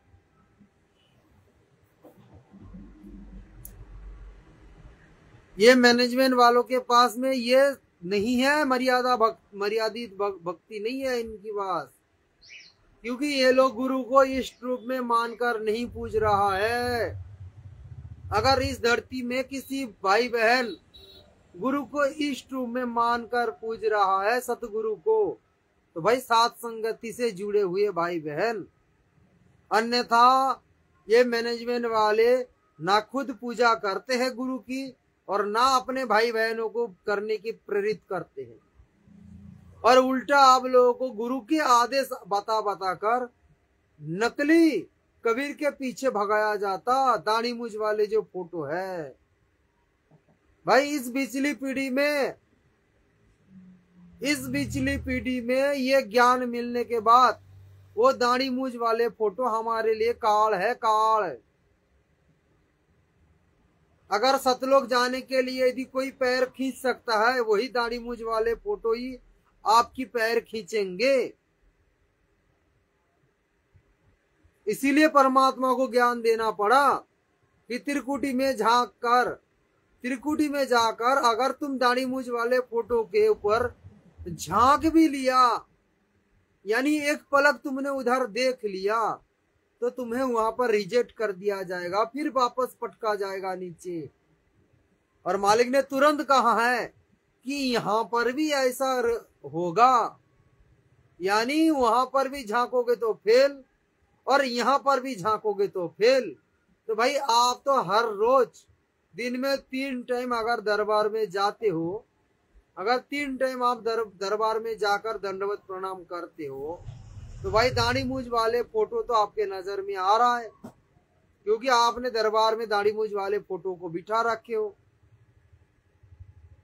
पहली बात तो आप लोग बेसा वाली भक्ति कर रहे हो, एक को नहीं साध रहे हो, अनेक को साध रहे हो। जैसे एक पत्नी एक से अधिक पति को अपना पति मानने वाले पत्नी जो होता है ना, जो अपने पति को छोड़कर दूसरे पतियों को भी अपना पति मानते हैं, दूसरे पुरुषों के पास भी जाते, उनके साथ भी संबंध बनाते हैं, तो उनको बेस्सा कहा गया। तो उसी प्रकार भक्ति मार्ग में कहा गया कि अगर एक आत्मा अपने इष्ट देव को छोड़कर भी किसी और को भी पूज रहा है, उनके आगे दंडवत प्रणाम कर रहा है, जोत भी लगा रहा है, भोग भी लगा रहा है या कुछ कर रहे है, तो भाई आप फिर बेस्सा वाली के लिस्ट में चले गए। तो भाई आश्रम से जुड़े हुए जितने भी भगत है, आप लोग बेस्सा वाली भक्ति कर रहे हो, क्योंकि दरबार में आपने 5-5 फोटो लगा रखे हो, वहां पर जाके दंडवत प्रणाम कर रहे हो, जोत भी लगा रहे हो, आरती भी उनके आगे कर रहे होंगे कोई, तो आप तो बेसा वाली भक्ति कर रहे हो, आपका मर्यादा भक्ति कहाँ हो रहा है। दूसरी बात, आप गुरु को इष्ट में नहीं मान रहे हो, आप तो दाढ़ी मूंछ वालों को ही इष्ट मान लिए। और परमात्मा ने सत्संग में कह रखा कि त्रिकुटी में परीक्षा होगा, गुरु रूप में खड़े हो जाएंगे परमात्मा और अपने वास्तविक रूप में खड़े हो जाएंगे, यानी दाढ़ी मूंछ वाले रूप में।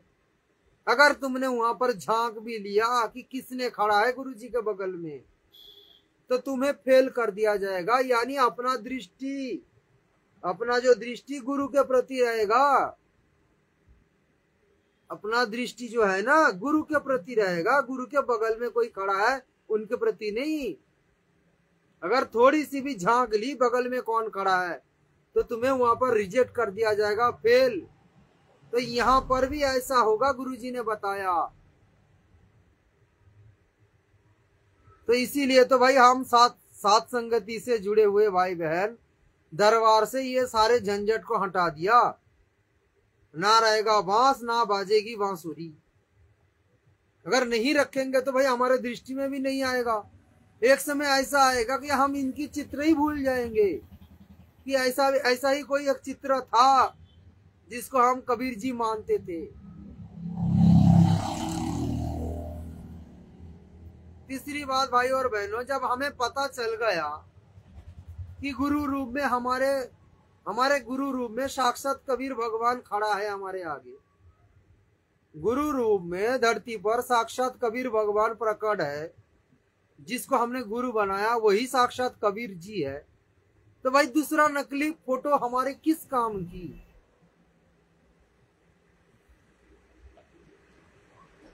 बताओ किस काम की आएगी, किस काम के लिए वो फोटो हम रखेंगे?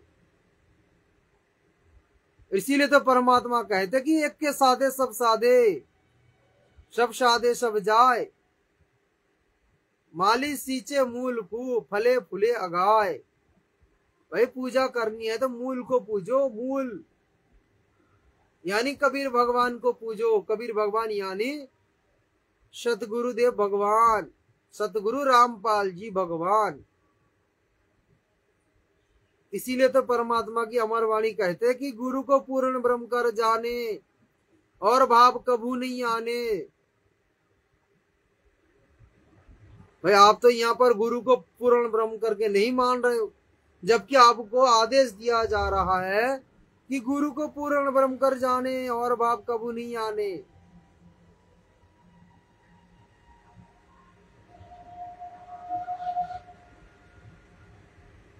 आप तो किसी और को पूर्ण ब्रह्म मान रहे हो, गुरु को तो आपने पूर्ण ब्रह्म नहीं माने।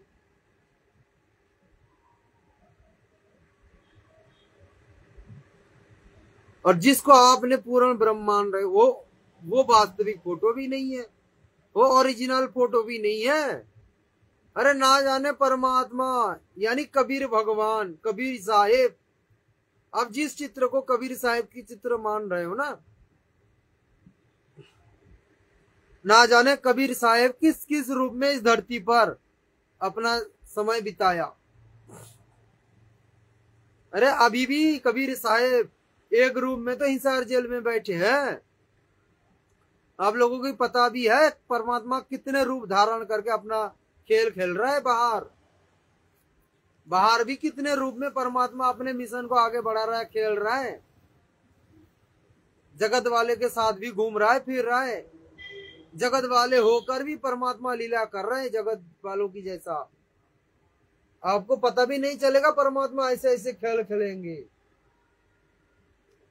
कालू झिमर की कहानी सुन रखे हो ना, कालू झिमर, हिसार जेल वाले सत्संग में सुन लेना।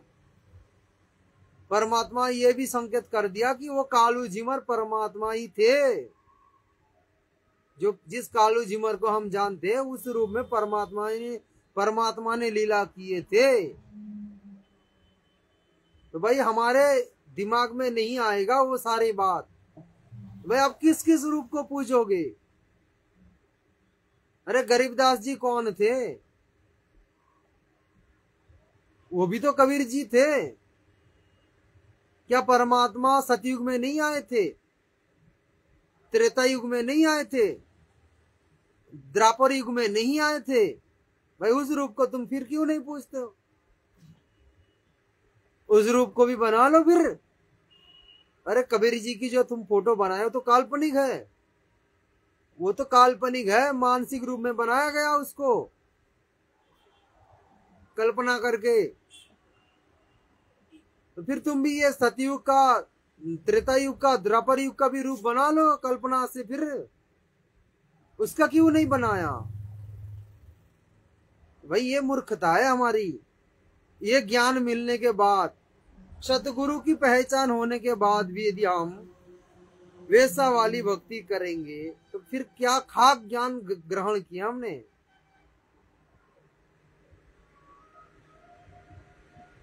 वही ऐसे में सतलोक तो दूर की बात है। काल ने जो नकली सतलोक बना रखे ना, अब वहां तक भी नहीं पहुंच पाओगे। वहां तक भी नहीं पहुंच पाओगे।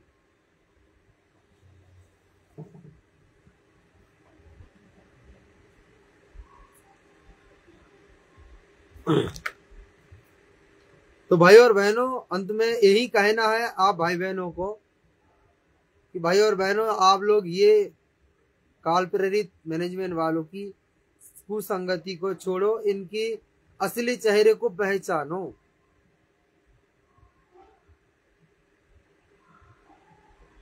ये लोग हीरो की तरह तो घूमते हैं, लेकिन इनके चेहरे के पीछे जो विलेन की चेहरा है, इनके हीरो जैसा चेहरे के पीछे जो विलेन चेहरा छुपा है, आप लोग उसको पहचानो। उसको अगर वास्तव में भक्ति करनी है, अपना मोक्ष चाहते हो तो। ये कोई कारोबार नहीं चल रहा है कि भाई इस बार अगर धोखा खा गए तो अगले बार देखेंगे। ये कोई लॉटरी नहीं चल रहा है कि भाई हमने 50 रुपया की लॉटरी काटे थे, इस बार हमारे हाथ नहीं लगा लाखों रुपया तो क्या बात है, अगले बार ट्राई करेंगे, शायद अगले बार लग जाएगा। ये कोई बिजनेस नहीं है भाई। परमात्मा कहते हैं ना कि मनुष्य जन्म, क्या वाणी है, दास भूल रहा है, दास वो वाणी भूल रहा है। कहने का मतलब है कि ये मनुष्य जन्म बार बार नहीं मिलेगा। अगर मिल गया है तो भाई ढंग से काम में लगाओ, ढंग से। मनुष्य जन्म दुर्लभ है, मिले ना बारंबार, जैसे तरवर से पत्ता टूट गिरे फिर वहां ना लगता डार। तो भाई अगर परमात्मा ने मनुष्य जन्म दिए है तो भाई अपना विवेक बुद्धि लगाकर सोचो कि इतने सारे भाई बहन अगर सूचना दे रहा है तो विचार करे क्या सत्य है क्या झूठ है। परमात्मा क्या कहते हैं, कहे कबीर सोई जन मेरा, जो नीर खीर का करे निबेरा। क्या कहा परमात्मा ने, कहे कबीर, यानी कबीर भगवान बोल रहे हैं कि सोई जन मेरा, यानी सोई आत्मा मेरा, यानी सोई भगत मेरा भगत है, जो नीर खीर का निबेरा करता है। हमने उनको नीर और खीर दोनों ही उनके आगे परोस दिए हैं। जो इन दोनों को निबेरा कर लेगा, यानी हंस की भूमिका पालन कर लेगा। हंस का गुण क्या बताया परमात्मा ने, पानी और दूध मिला दो एक साथ, और आप दूध में से पानी को छान के अलग कर दोगे, सॉरी आप दूध छान कर पी लोगे, यानी हंस जो होता है वो दूध पी जाता है और पानी को ऐसे खाली छोड़ देते हैं। परमात्मा ने उनके अंदर ऐसा गुण दी है, हंस के अंदर, हंस और हंसिनी के अंदर ऐसा गुण दी है कि वो दूध और पानी में से दूध को पी लेगा और पानी को ऐसे छोड़ देगा। तो इसी तरह हमें अगर हंस बनना है तो भाई विचार करना पड़ेगा। इसीलिए परमात्मा कह रहे कि कहे कभी सोई जन मेरा, जो नीर खीर का करे निबेरा। तो भाई अगर आप वास्तव में कबीर भगवान की भगत हो तो भाई नीर खीर का निबेरा करना पड़ेगा। और नीर खीर के निबेरा करने के लिए आपको दोनों तरफ की बात सुनना पड़ेगा। आपको साथ संगति वालों की भी वीडियो देखना पड़ेगा, पवन दास की, आपको पवन दास की वीडियो भी देखना पड़ेगा, और ये मैनेजमेंट वालों की भी कर्म भी देखना पड़ेगा। तब पता चलेगा, तब दूध का दूध और पानी का पानी होगा।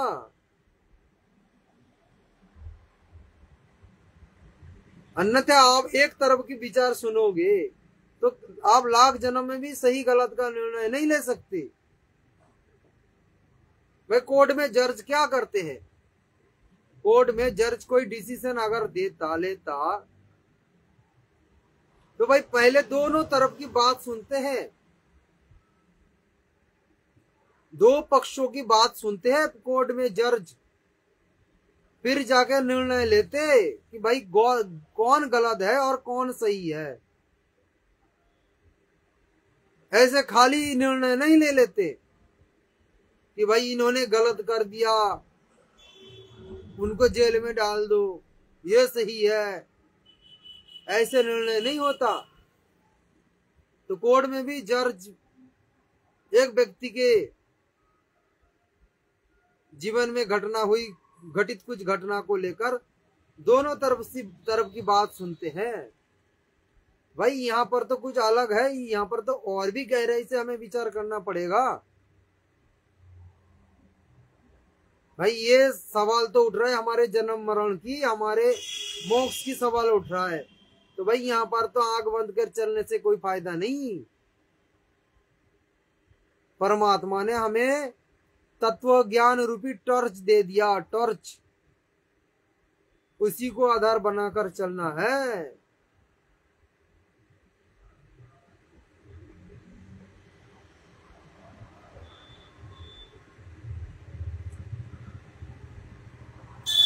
अरे भाई भगवान की प्रकट दिवस मनाना चाहिए, और ये आश्रम वाले गुरुदेव भगवान की प्रकट दिवस ना मनाकर अवतरण दिवस मना रहे हैं। अरे अवतरण दिवस तो देवी देवता की मनाई जाती,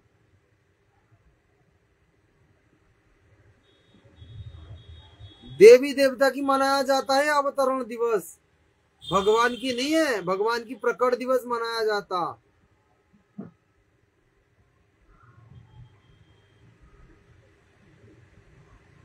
परमात्मा ने जो जो पुस्तक लिखे है ना, जहां जहां भी भगवान के बारे में जिक्र किए गुरुदेव भगवान ने, अब देख लेना ध्यान से, मालिक ने लिखे है कि परमात्मा प्रकट होते हैं, प्रकट। वहां पर ये शब्द नहीं लिखे परमात्मा ने कि परमात्मा अवतार लेते हैं, अवतरित होते हैं, अवतरण हुए हैं, ऐसे परमात्मा नहीं लिखे है। जहां जहां भी आप देखना भगवान के बारे में जिक्र किया है गुरुदेव ने, यानी परमात्मा अपने स्वयं के बारे में जहां जहां पर भी जिक्र किए है, अब देखना ध्यान से, वहां पर मालिक ने लिखे कि परमात्मा प्रकट होते हैं। भाई लीला परमात्मा कुछ भी करे, लेकिन मालिक प्रकट होते हैं।